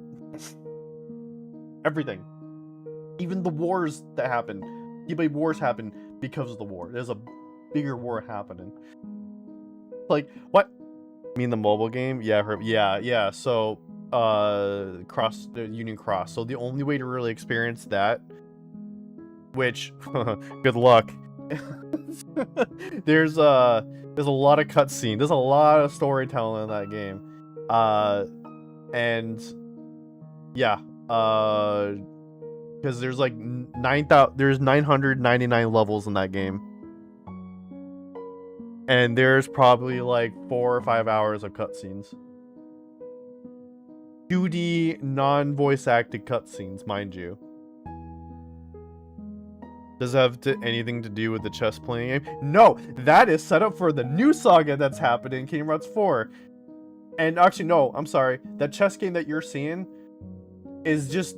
That is literally the chess game that they're playing, that you're seeing from Kingdom Hearts 3. That is just a metaphor for what Xehanort is doing. Everything that happens is because of Xehanort, right? It's Xehanort basically playing chess, right? And then again, spoilers. But now they're gonna use the chess as a metaphor for the next saga. They're playing a whole different game, chess game, that they set up. Yeah.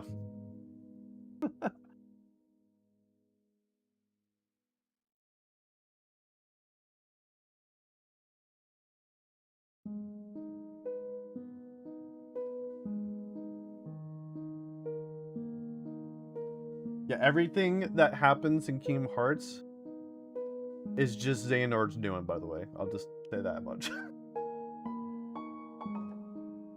It's literally Xehanort planned everything out, but his plans were according to someone else's plans. I'll let you figure that out.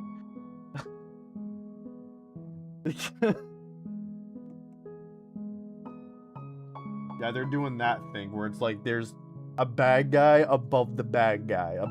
And then that bad guy has bad guys below him. So it's like bad guy in control bad guys in control bad guys. They're doing that thing. Humorous for role-playing. Yeah, so I mean Nomura denies it. But come on, dude. Alright, I'm gonna show you something. I don't know if you've seen this. I'm gonna show you something. I want that bad guy to be a swordsman. Sora, you never came home! I told you dinner was ready!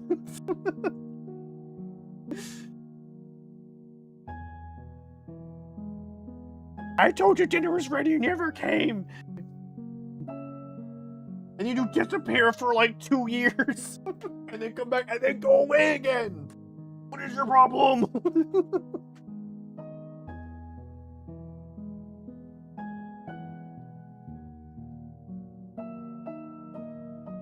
One second.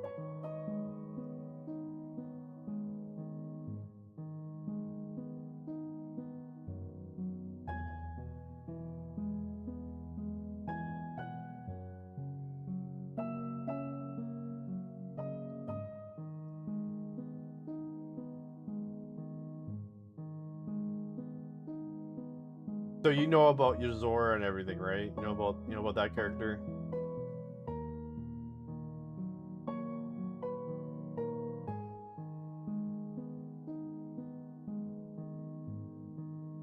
This is a character from Kingdom Hearts 3. That it's probably most likely going to be in Kingdom Hearts 4. This is kind of spoilers, so I don't. If you want me to show you, it kind of is, it kind of isn't.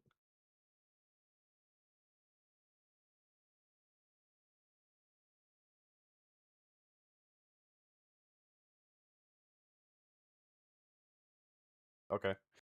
So, hold on. Let me see if I can get this set up real quick. 2 seconds.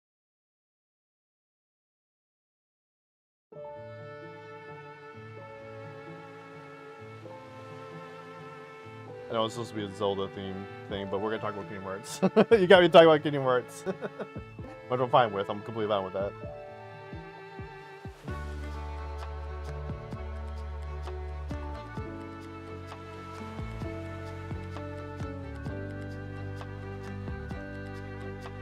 I just realized I've been in the talking thing the whole time.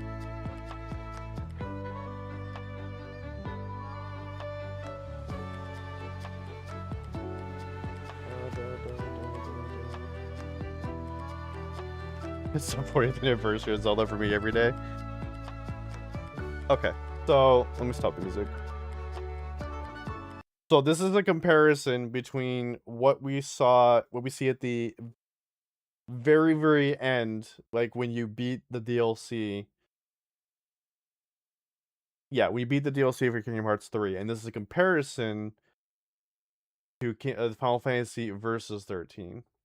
And you can't tell me that you see this and then you think that Nomura is not fucking just taking Final Fantasy Versus the story of what he had originally set up for 13 and putting it into Kingdom Hearts. You can't fucking tell me otherwise. You can't fool me, Nomura. Commander. Can you hear that?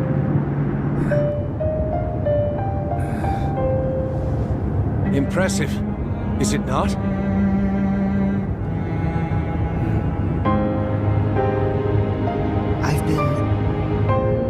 I've been having these weird thoughts lately. Yeah, like come on.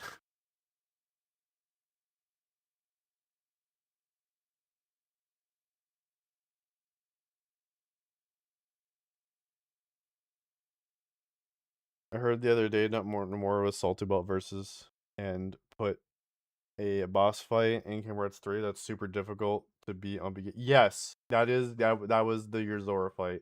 I can't even beat him. He is one of the hardest bosses.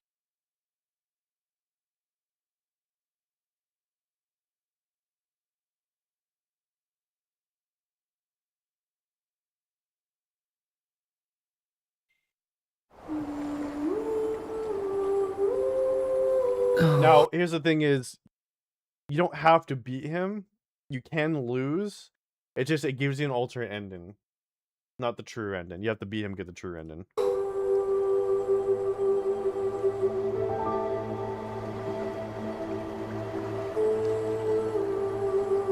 This Yeah, they basically place. are.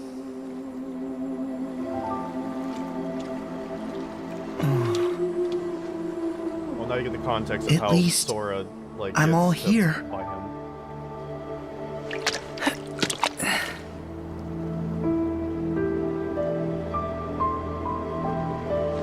Hey!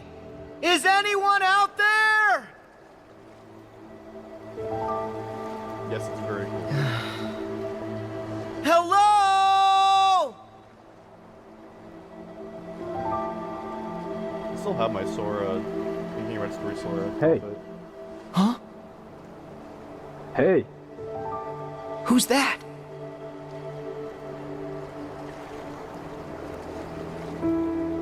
where are you? Over here!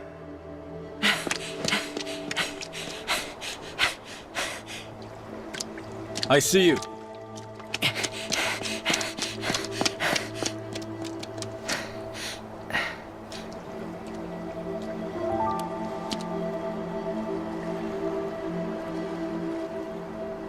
Hey, aren't you? You know me? Yeah, you're Yazora, right? How do you know that? Who are you? I'm Sora. And actually, there's something I have to ask you. Sora? You're Sora? Huh? You know who I am? Sure. I've heard of you. If you're here, then this can't be the real world, can it? But wait, that girl, she told me about you. Maybe you are real after all. Are you done? No, this isn't the real world, and I am here. But this isn't what I really look like. How'd you recognize me as Yazora? Huh? Why are you using Sora's name? Because I am Sora. If you are who you say, and it was fate that brought us here, then my path is clear. What?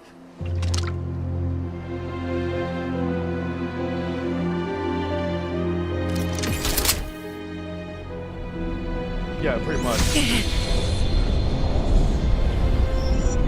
More like some gunblades.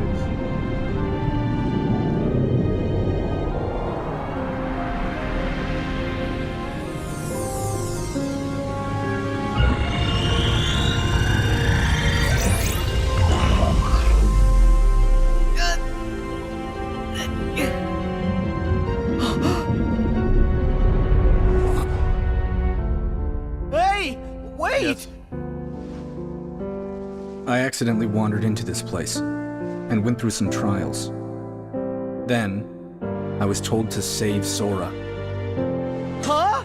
Then what's with the weapon? Time to end this.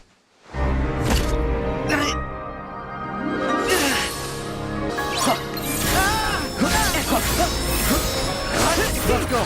Yes! Go back at you!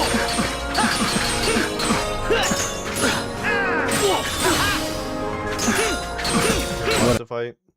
Let's see. Does he? Yeah. Okay. This is when you beat. So long! I messed up.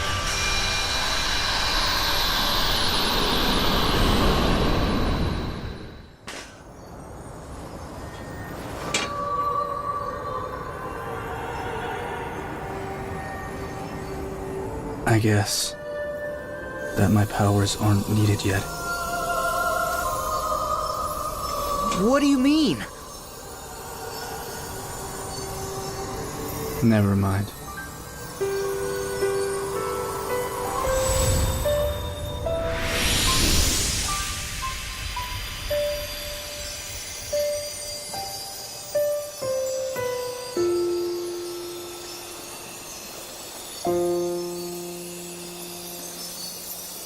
He's just Final Fantasy. Yeah, he's supposed to be in camera. We don't know. we don't know. We don't know. No idea. And then it does the scene I was talking about earlier. Impressive, is it not? We're getting Game Arts for it. We're supposed to be. I've been having these weird thoughts lately. Like, is any of this for real? Or not? None of this makes sense to me. And yes, yeah, Dylan Sprouse plays Azora. I can tell you what we know for Kingdom Hearts.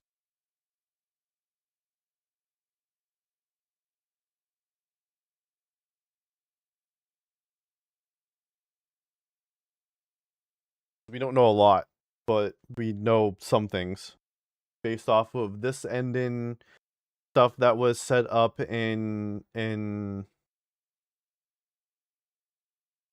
Cross Union, the mobile game, and also Melody of Memories.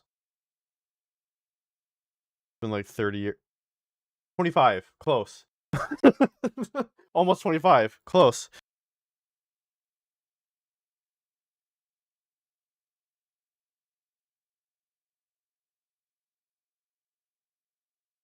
Yeah, know my stuff. I'd be demanding answers. We all are.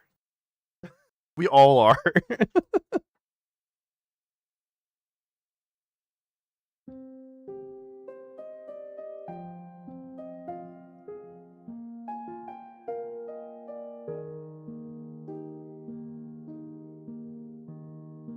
We all are demanding answers.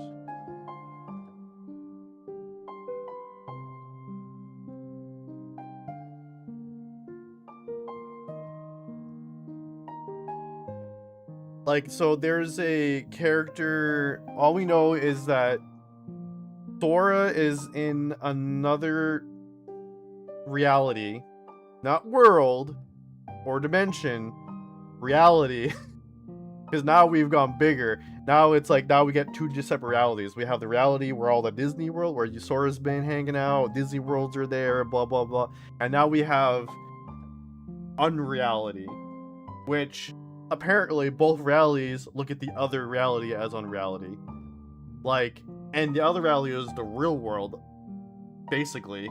And so it would make sense that, yeah, that world would look at Sora's world as unreality because of all the stuff that all the Disney worlds and stuff, and like yeah, that would we look at, oh, that's just fantasy fiction shit right there, right? Well, now Sora is coming from there, going to the real world, and that's why basically he's in that city that's called Quadratum. That whole entire city is called Quadratum, and it's based off of Tokyo, specifically Shibuya. So, and all we know is that he's there, and he's there with another character that apparently has been there for longer than Sora, and she's from the mobile games that she got killed in those games, and now she's over there.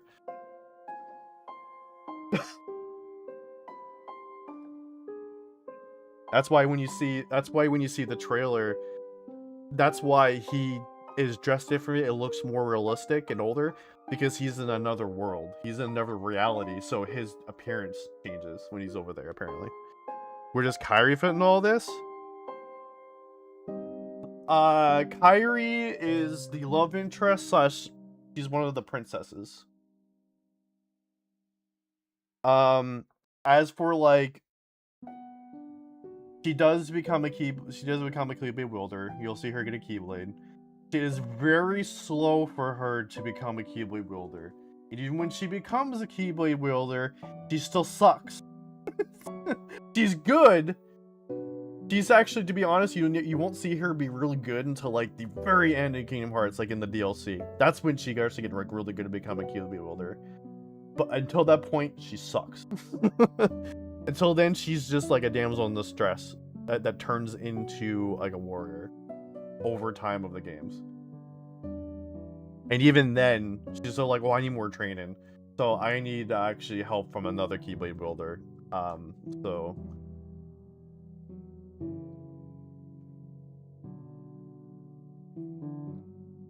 the thing that you will learn is that Sora is always constantly, and vice versa, him and his friends are always looking for each other. There's a bit of a break in between 2 and there's a bit of a break on that between Kingdom Hearts, at the end of Kingdom Hearts 2 and Dream Drop Distance. But after that, it's back to, I'm gonna travel around the world just to help and or find my friends because they're missing or some shit, or they need help. Less so in Kingdom Hearts 3. Kingdom Hearts 3 is just, we need to separate out because we need to train and do, or we have our own missions or whatever to prepare for war. But the rest of the games are, I need to go look for my friends.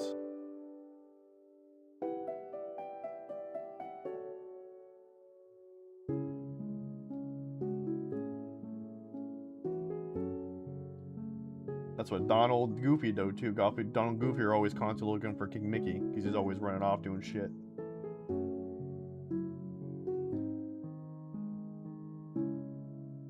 And he just runs off because there's shit going on, and he's like, I have no time to explain why I've disappeared. I'm gonna leave a letter real quick and just disappear.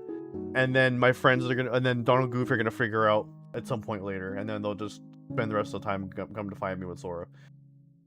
Mickey is doing everything just by himself. He is all over the place, man. He is fucking, but he's always like in the shadow. He's always like, I need to go, I'm gonna be in these different worlds, but I'm gonna be like in the dark realm, or I'm gonna be, or the dark realm. I'm gonna be like in this corner or that corner, and I might run into you, but I'm doing my own thing right now. He's always doing fucking something. He's never in one spot. Even when like there's a time when like you go into like the past and you see like black and white Mickey, and even then he's always on the fucking move.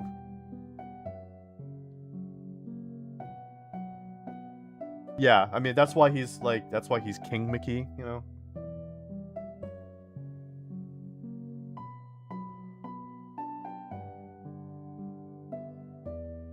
Yeah, he's always in the realm of darkness. Like, a lot of times he's hanging on the realm of darkness because of shit. Or he's just trying to use that to get to other worlds. Because he doesn't have another way of getting around, so he just uses the realm of darkness to get around all the fucking time. He doesn't have like a gummy ship for some fucking reason. The only person with a gummy ship, it's like there's only one gummy ship that exists, and it's like it's the one that Sora, Donald, and Goofy use all the time. But they act like there's a bunch of them that exist. I'm like, why doesn't Mickey have a gummy ship? Why doesn't anyone else have a gummy ship? Why is it just fucking Donald and Goofy?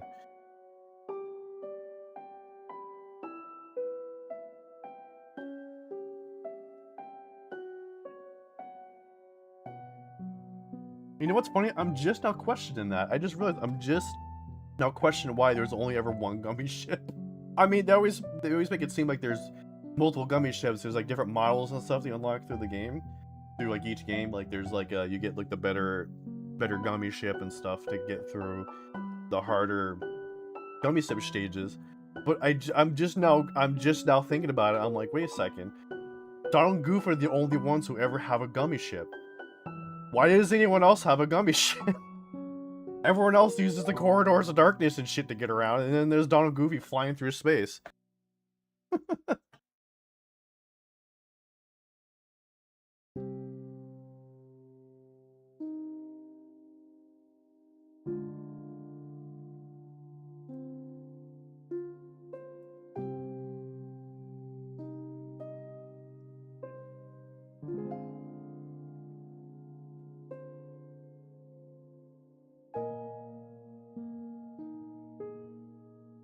Oh, the space and worlds and gummy ship works either. So they do finally fucking explain that. I think they kind of explain it, but they don't really do a good job explaining it until Union Cross. But basically, what it is all the worlds were like together, like they were all one large piece of land, like. I guess in a way, if you want to think about it, it's like Disneyland or Disney World, but like so all the worlds were all together, right? And then because of the Keyblade War, what happens in that game, all the worlds got spread apart, and so the space that you're seeing is actually darkness that's in between the worlds, and so that's and that's why like that's why you like. That's why they have to use then the gummy ship to get around, or the Corridor of Darkness. Like, so yeah. There is, there's bridges that connect. There's bridges of light or something like that. Or not bridges, but like there's pathways of light that gets connected to each other. But like that's also kind of that then will then explain why like. Certain characters are in certain worlds and they don't know about the other worlds because the worlds got all separated. That's like the brief explanation. There's like a more in-depth explanation, but basically it's just all the worlds are separated out because of shit that happened.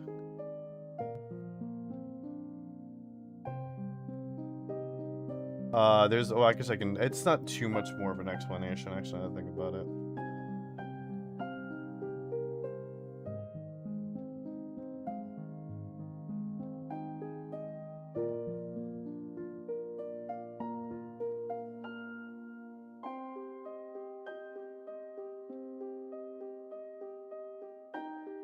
Yeah, they talk about it in Kingdom Hearts 2 as well. Open up pathways to worlds, which is basically just them explaining why you can't just go straight to like Aladdin's world, or you can't go straight to Lion King, because you have to, like, you know, open the pathways, aka you have to go to the worlds that they want you to go. Or in like Kingdom Hearts 1, why you can't go straight to Now for Christmas in that game, or straight to Aladdin in that game, because you get to go, yeah, the pathways are opened up to Tarzan and Alice in Wonderland first, and then you gotta open up the pathways by visiting those worlds to get the other worlds. That's the pathways.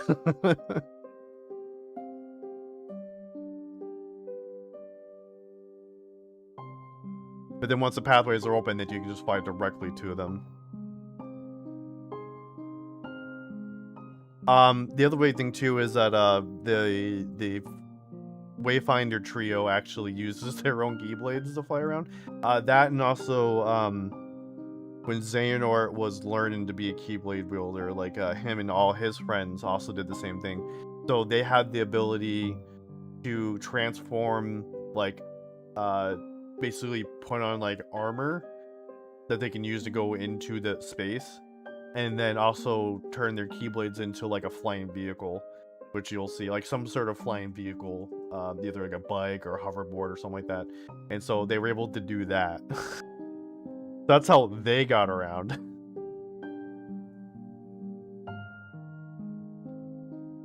And you'll see that in Birth by Sleep.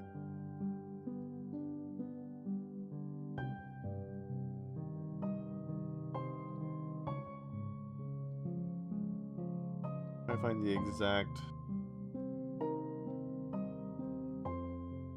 Yeah, so Kingdom Hearts lore, the worlds were originally one single unified world bathed in light. They were then separated when a Keyblade War broke out, fueled by greed for the Kingdom Hearts, allowing darkness to consume the world and shatter into fragments. The worlds were then divided to prevent further destruction and to contain the darkness, with the survivors rebuilding them as smaller, separate, shielded realms. And that was with the when you hear Kyrie's grandma explain it, like the children, you know, created, yeah, aka the other Keyblade wielders at the time.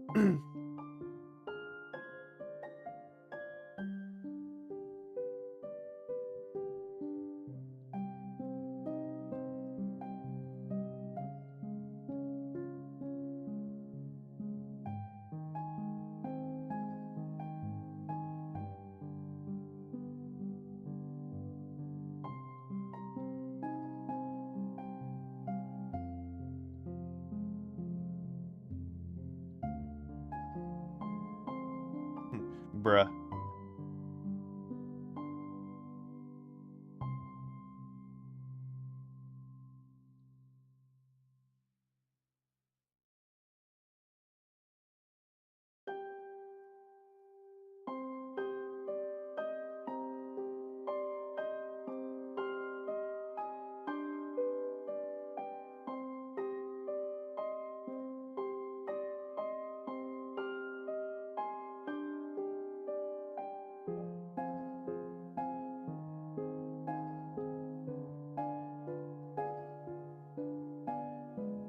No, I should.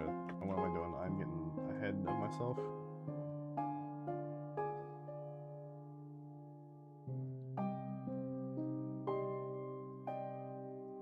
Yeah, it should be bigger.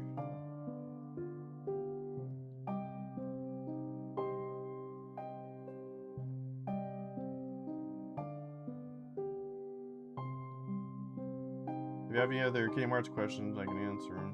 Best I can, anyways. I will say that I did not play through Dark Road, so that time period's a little, like, questionable for me. Never got a chance to play through it. Now I don't have a chance, and now I have to go through and watch the cutscenes online. But I know like the gist of the story. I got like a brief explanation on it, but I didn't get like I haven't really gone deep into it.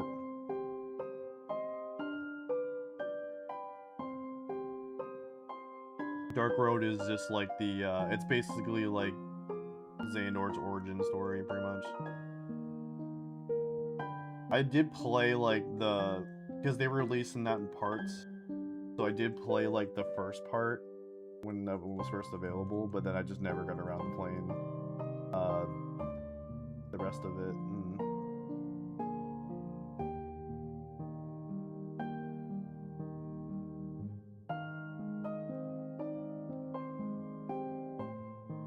I think it probably needs to be bigger too.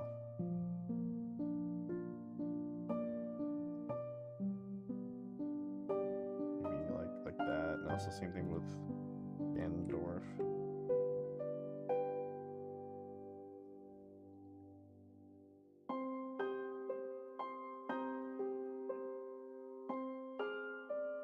I don't got anything right now, but I might have character questions someday. Right now in Kingdom Hearts 1, not many notable characters have popped up just yet. Yeah, no, you'll. That's the other thing too is like you'll notice that some things get retconned too a little bit. Like how like, oh, Sora's the chosen Keyblade wielder. You learn he's not. He's not. That was the original idea, and then they retconned it later, so.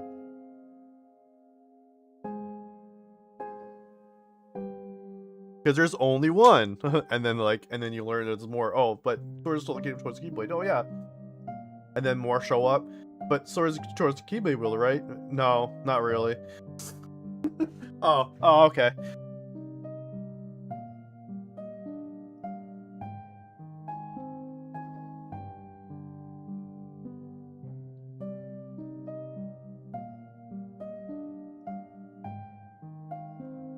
That's what I'm playing through it, but it's so vague. Anyone would make yeah. Like for like here's the thing too. And here's the reason why he's not really the chosen one.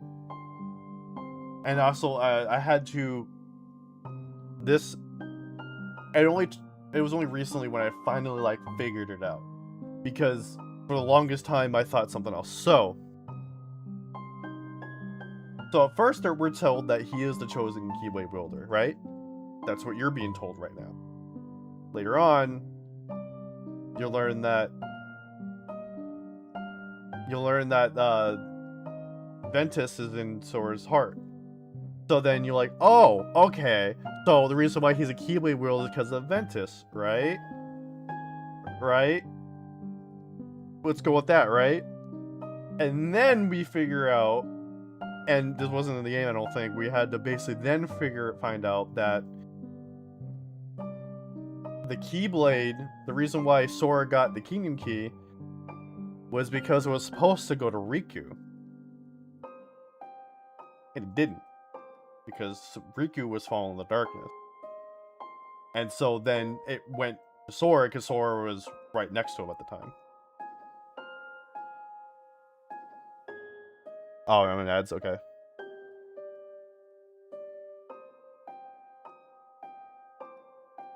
I'll re-explain that.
Okay, so I'll re-explain this. So when we see Sora get the Keyblade, it was when Riku was thrown in the darkness, right, at the beginning of the game,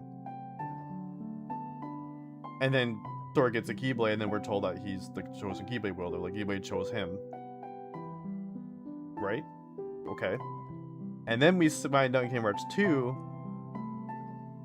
Actually, not even. We learn in Birth by Sleep that Ventus goes into Sora's heart.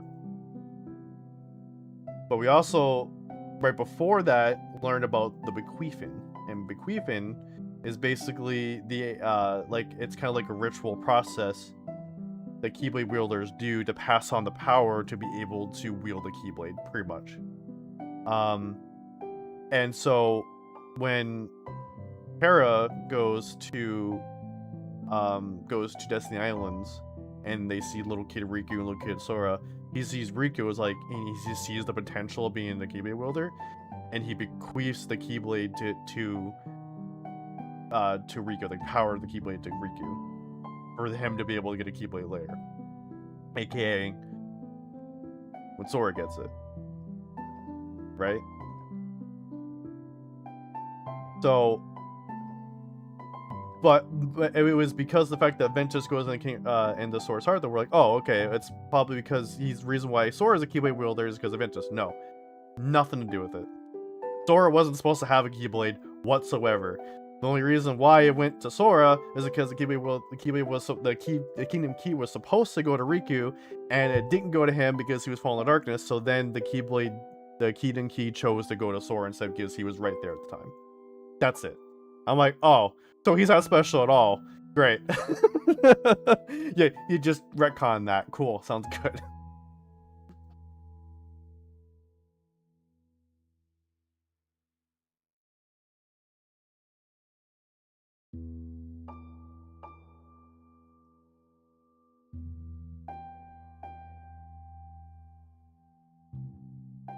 Oh, you know what? The arm is like too far over. That's my problem. That's why it looks so fucking weird.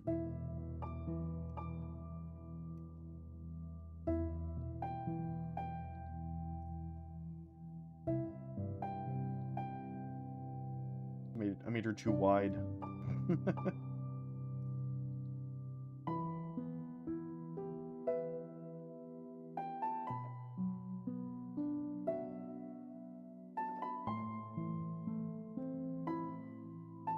All these writers don't know what they've been doing. I mean, it all goes through it all goes through Nomura, but Nomura did actually recently Nomura recently admitted that he watches YouTube videos explaining the lore so that he can remember what he fucking came up with.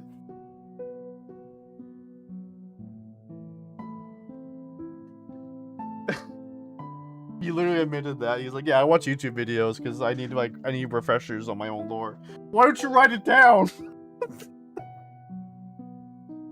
You tell us a story, and then we retell the story, and then that goes back to you, so it comes full circle? What?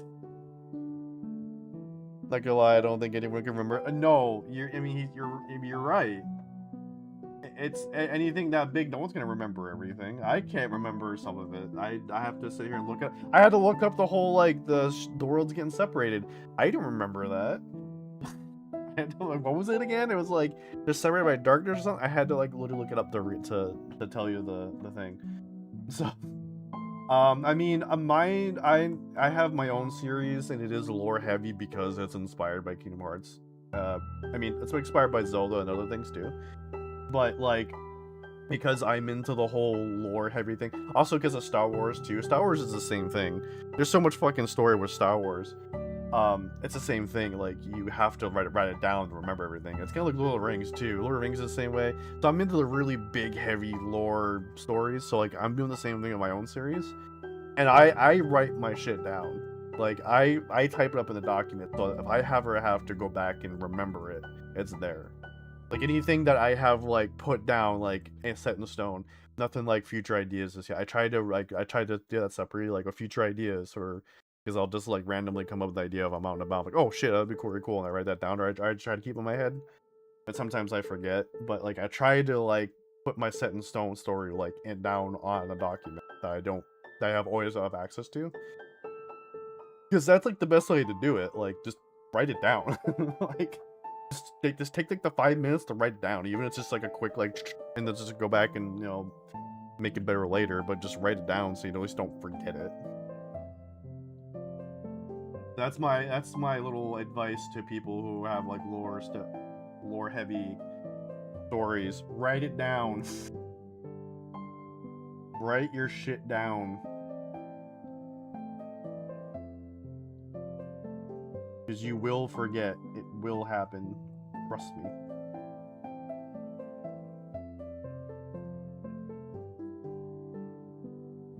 And then refer back to it when you start coming up with new stuff. Because here's the problem too. This is what creates. This is me as a storyteller. I have multiple books out. I'm working my own series. So, what was I saying?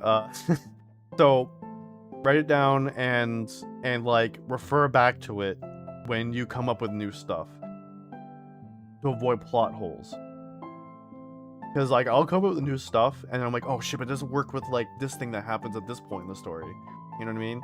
Or this part of the story or whatever, and like this book over here, this part of the story in this book kind of contradicts this thing, and so like you have to then make a choice. Do I keep that and try to retcon it, or do I just not go with it? Like I was able to. The good thing is that like there is a detail. So like I wrote my first book and then I came up with the game that takes place after the book, and I came up with a little story detail of like of Tana writing down in a journal, right? And that was my explanation for having like the journal notes for you to be able to read, like basically get like a synopsis or like spark notes, I guess, like little like a basic write out of the story itself. That way if you're playing the game and you know what the context is for things, that you could try and play the game and find those notes, so you can actually get the story within the game without reading the book. And you won't get the full story, but you'll get like bits and pieces of the whole story, right? And so I was like, oh, but she doesn't actually like write down a journal. If you read the book, there's no journal writing whatsoever. So when I went back and actually fixed a lot of grammar errors and came up with like a new edition, I actually added in her writing down in a journal, so it made sense with the game. I just like added that in real quick, like, and like I just whenever they get to a point where they're like, oh, let's camp for the night or let's stay in, I was just like, and then she went over here and wrote a book, like she wrote in her journal over here real quick, like that's about like what happened so far, and then that her writing that stuff then ends up in the game. So I basically, and when I was coming up with those journal entries too, speaking of which, I had to like rewrite the story again, but in the form of like in a form like a journal, so like I had to explain it, or explain it as if it happened, even though I'm more explaining it in the first person for her.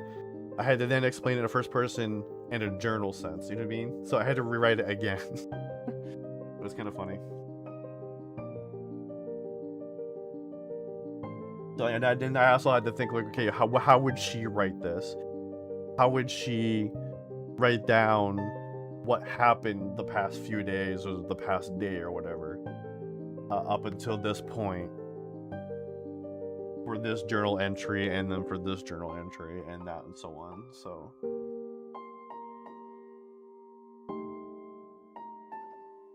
that was kind of a smart thing. Like I had the ability to go back, but like because I came up with a new edition for like fixed grammar and stuff, but like normally I wouldn't do that. I would try to, me personally, I feel like I want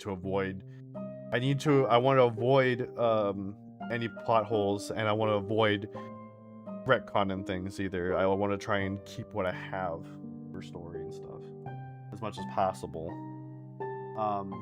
There is ways of like getting around retconning things without having to go back and fix things. There's a way of like, I guess, re-explaining things what happened, but then try to fit it in with like the new stuff to come up with. but that's really tricky too. I was able to do it, but it's really tricky.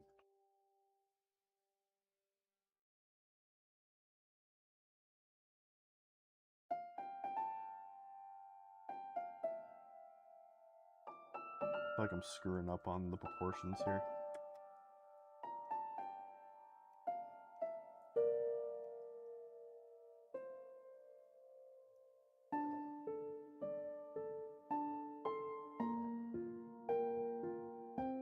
Her head needs to be lower too.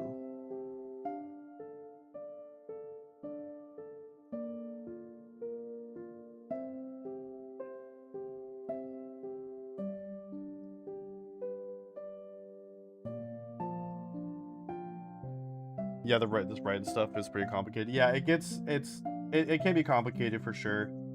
Honestly, it's like what you could do to make it easier is like write down like, because you're gonna come up with drafts. You're coming up with multiple versions of the story. There's nothing wrong with that. There's nothing wrong with taking your time with it either. Do your best to come up with like every little like detail for the world. And that's gonna help with the story, but also like come up with like, I don't know, it depends like what kind of story you're trying to write. I guess I should ask that before I give some advice.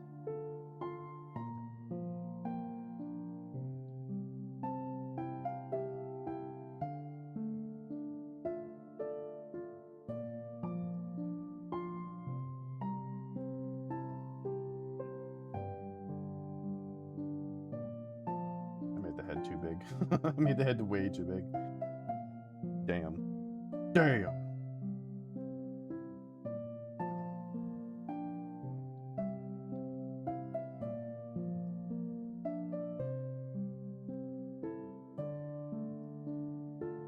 Because I've written a story for a game, I've written a story for a book. Those are two different types of storytelling for sure. I guess it also depends on what kind of game you're making, but like, yeah, a story for a game would be more like there's a lot of stuff you have to have the game itself kind of explain for the most part. But right now I'm trying to work on something into a game, but I don't want it to be super complicated. I basically want the story to involve shop management, roguelike sort of moonlighter. Yeah, okay. So I guess it depends on how you want to tell the story. If you're going for more like the cinematic God of War, left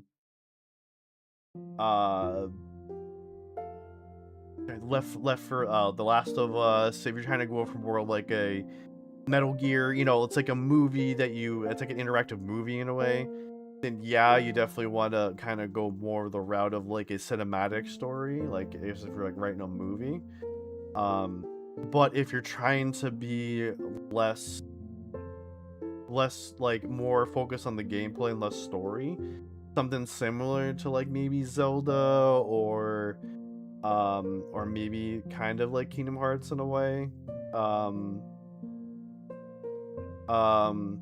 I guess a really good example of letting like the game tell the story would be like Elden Ring or Dark Souls.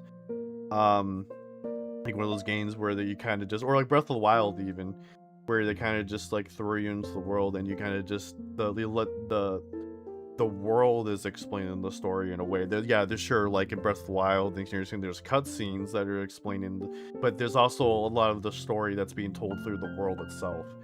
So there's also that too. So I guess you gotta kind of think of that as well. So you could go the route of like having like the main story be told through like the cinematics and the dialogue and stuff, but then have like the smaller details be told of the world like as you're exploring it. If you're trying to go the route of like you're trying to say you're going the route of like roguelike and shop management. So I don't know if that means like you're going like open world or like an explorable world. There's a more like stationary, you're in like this one like shop or something, or like kind of like coffee talk or something, or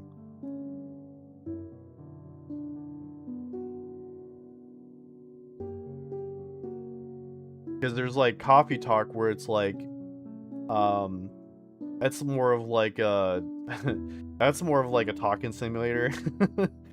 You're just basically just like you're you're like a bartender, like no, you're a barista, and you're a barista and you're like interacting, you're talking with these different characters that come in to the coffee shop, and they're just like talking about their lives and they're interacting with each other as well. I don't know if you're trying to move like a stationary, just one area, or you're just trying to do like a whole entire world, or I don't want too much talking. So you definitely then want to maybe use like Breath of the Wild or Tears of the Kingdom. Maybe take some influence from that, or even like Dark Souls. I would say Dark Souls might be a really good one because there is literally no cutscenes in that game. A little bit, there's a little bit more in like in Elden Ring, but they're like the cutscenes are just like setting up a boss fight or something. But yeah, all of, like the story and dialogue you get is from the world itself. So you maybe take some inspiration from that, I would say. Or even like Zelda, even the original Zelda is a game where it's kind of like the whole throw you into a world and you just kind of figure out the story. Well, actually, you actually don't even get the full story from the game. You get some of the story from this thing right here that basically goes over things. But then the rest of the story was explained in the game manual. So if you play the game and don't have the game manual, you have no fucking idea what's going on or what the story is. So maybe not so much this game. But yeah, I would say maybe like Elden Ring or something. This is the important aspect of the game. Either the character can equip items or they can sell them. I can't think of like okay. So is it, so you said like a roguelite rather. Top management. Is there like an example? Is there like an influence, like is a game that you're kind of influencing off of? Like maybe it'll probably help me lead you to help with the story aspect of it. I can't think of a game that's kind of like what you're explaining. And when I think roguelike, my first thought goes to like Hades or something. But Hades has a lot of dialogue. Rectier or Moonlighter. I don't think oh, it's sort of like Moonlighter. You told me that earlier. I'm bad. I didn't know what Moonlighter was. Only two games that come to mind. Rectier, and I think there's potential. Okay. I've never heard of these games. Trying to look this up.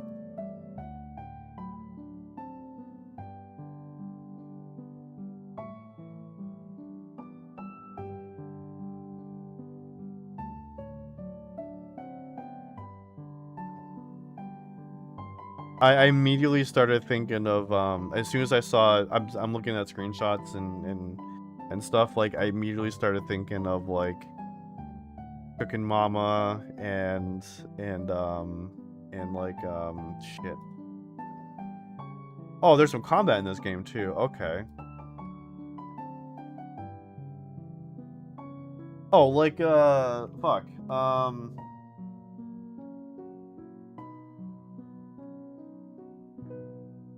Are you trying to add combat, or are you trying to do this whole like there's two parts to the game? There's like combat, but then there's also like some sort of like shop owning mechanic, or like restaurant running mechanic or something like that.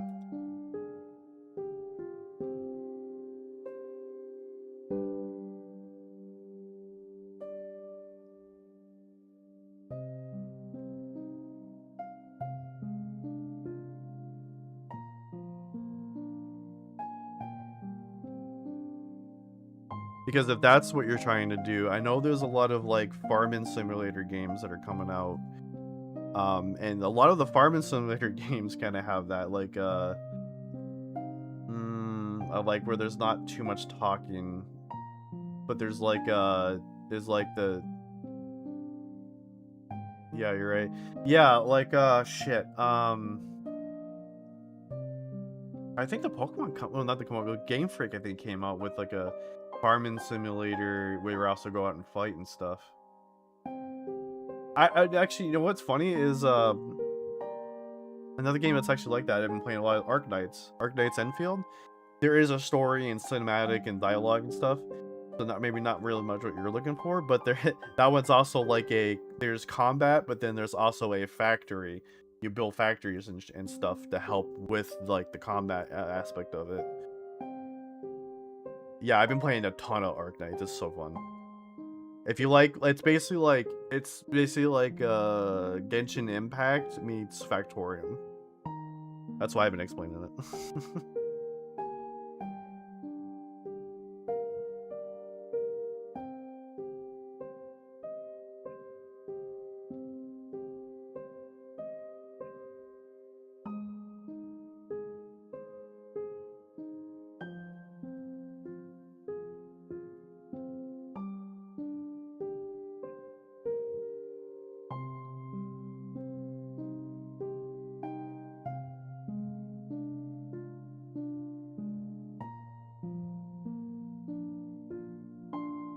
This would be good practice for me to do like closed eyes too. I don't think I've ever done closed eyes.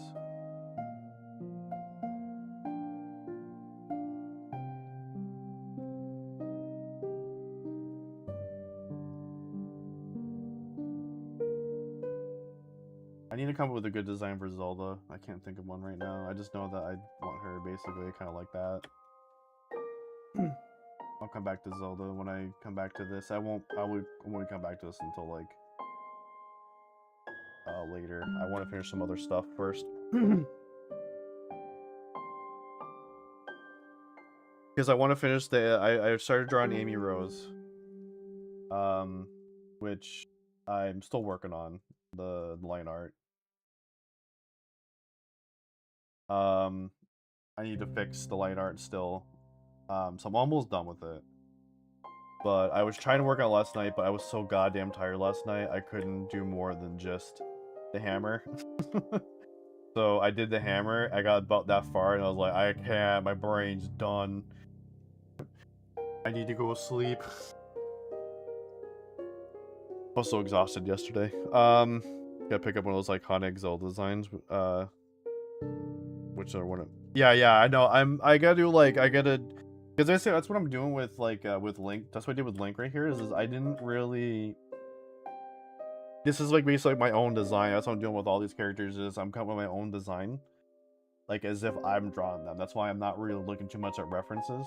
Though I want to look at references just to get ideas. But I'm trying not to draw one specific Link or one specific Zelda. I'm trying to draw my Zelda, my Link, my Ganondorf. I think Ganondorf's obviously probably just gonna look like he normally does, honestly. I don't think I can I honestly think like the Ganondorf designs are always just perfect. So it's like I can't really be too artistic with that because it's like it's just gonna look the same, honestly. So yeah, it's a nice Amy Rose. Thank you. Yeah, this is like live action Amy. So I want to do that. And then next week I was gonna do an OC art. However, I realized the timing here. I have a convention. There's a convention coming up, and the voice actress for Shadowheart is gonna be there. Slash the voice actress for Mael. She does Mael in Clear Obscure. So she's gonna be at the convention. I want her autograph, but I don't want to just get a regular autograph. Like I want her to sign. I want to draw let me rephrase that.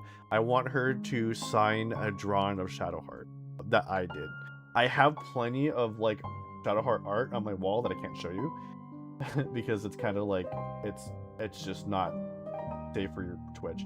But I have plenty of it that I have drawn from another artist that I follow that I support.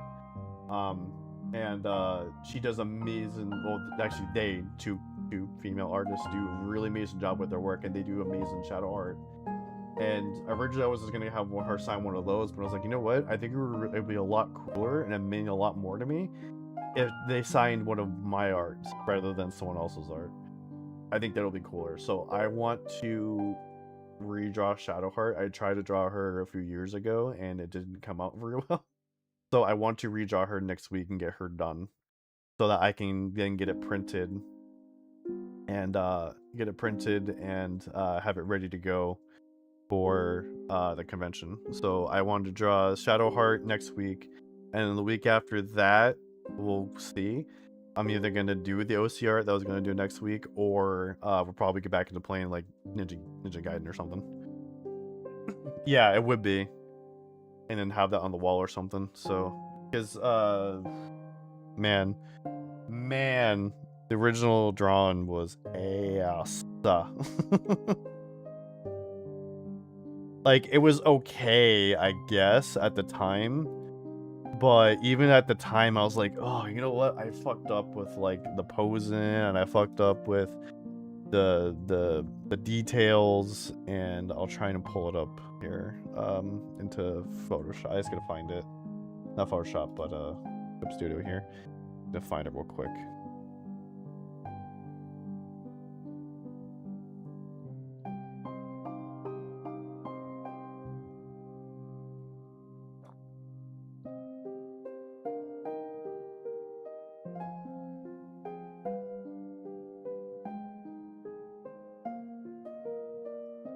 This was the original piece I did, and it just, the face doesn't look right. The posing's all weird. I don't know what I was doing with the posing. So I just want to redo it all.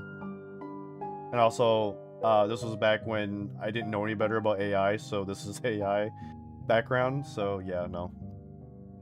Again, this was like years ago, I didn't know any better. So I was using AI art from a background. Just the backgrounds, that's it. This was hand-drawn, but the background was AI generated because I was lazy. Once I figured out once I know better, you know what I mean? I stopped using it altogether. I have not used AI since. I refuse to use AI. You can barely tell it's AI. It's just the backgrounds. It's just the background. The character's original, yeah. I hand-drawn the my thing was just I just wanted to draw the character. I didn't care about the backgrounds, but I cared to like have like a cool looking background, but I didn't care to do it myself. So I was like, I just wanted to like have the background be done, and so I was like, oh, it'd be cool to have like, it's Shadowheart, right? And it's like there's like the Underdark, and so what if I get like a cave or something kind of looks like the Underdark, and so that's why I had AI generate me that. But I was like, and then like just for not long after that, it was almost like, oh yeah, AI is like stealing things. Oh fuck that, no. So I stopped using AI. Ew, and I have work that has AI in it. Shit.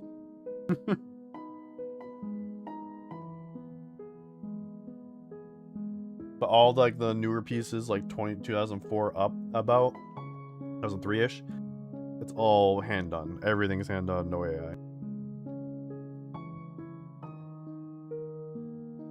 Or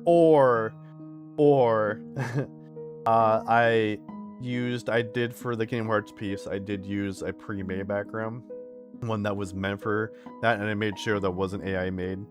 So I did use that because I was like, I had spent so much time on drawing Kairi and Sora that I was like, I really don't want to spend 20 hours coming up with like a city background. So I just found one online, and it was like free to use. Like it was meant to be used as a background. So I was like, okay, I'll just use this.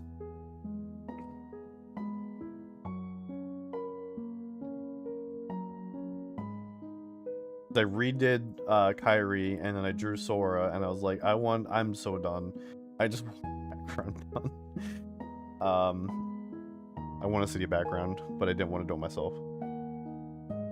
And most of my homies just use pre-made background images. Backgrounds take forever to be backgrounds. Yeah, they really do.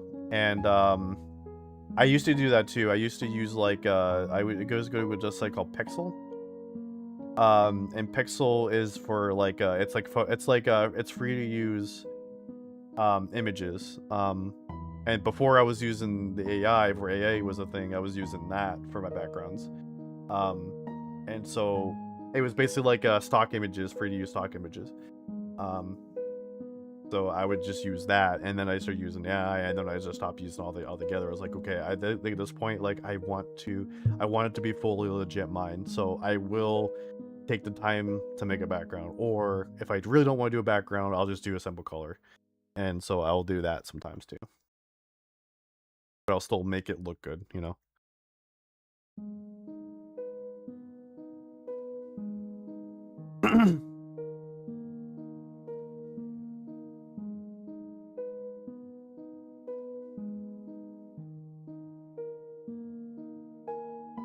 Oh, wow. I have been streaming for 3.5 hours, so it feels like 4 hours. Shit.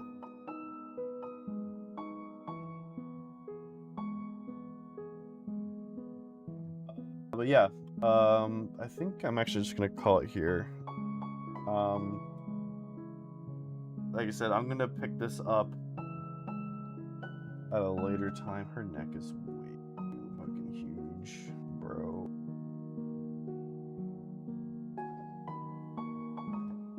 But we're gonna focus back on other art. I think I need to really do some adjustments with the proportions. Her proportions are fucked.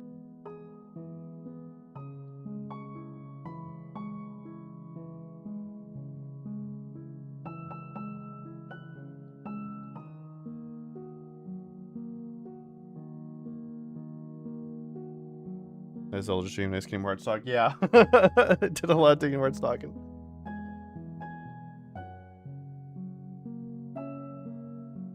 I'm gonna go chill the rest of the night. I think I have just enough time to jump on Zenless before it's too late.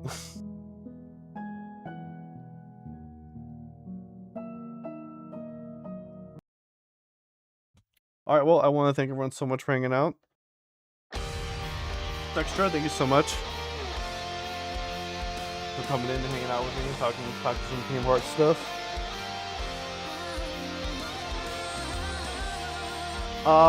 So let's see, next stream will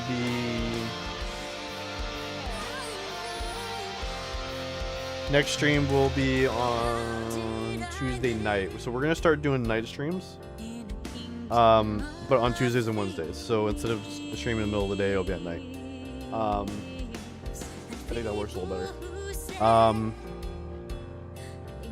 Let's see. So let's go ahead and figure out who is available for raid for the Twitch people. Could be somebody.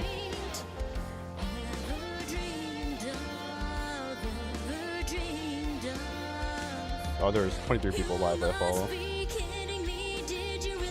For sure getting a raid. Somebody's getting a raid. Who is the question? Oh, you know what? So, friend of the channel, Dim Frenemies, came back recently, and we haven't gotten a chance to raid over him in a long time.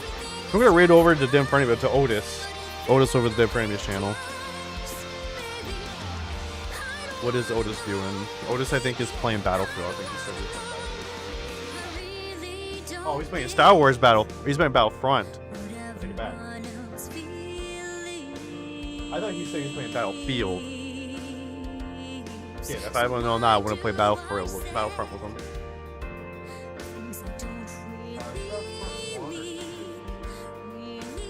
Battlefront 2, okay.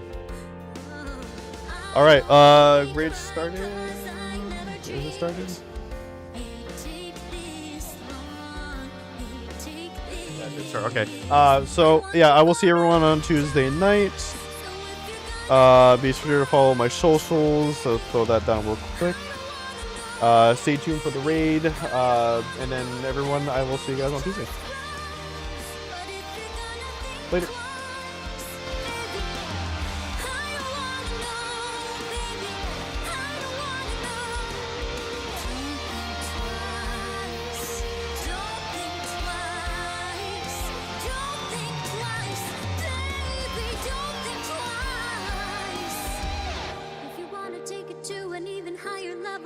All you gotta do is say the word, you know I'll follow. If you wanna take it to an even higher level. If you wanna make it happen, nothing's impossible. All you gotta do is say the word, the walls will crumble. If you wanna make it happen, nothing's impossible. I want you for a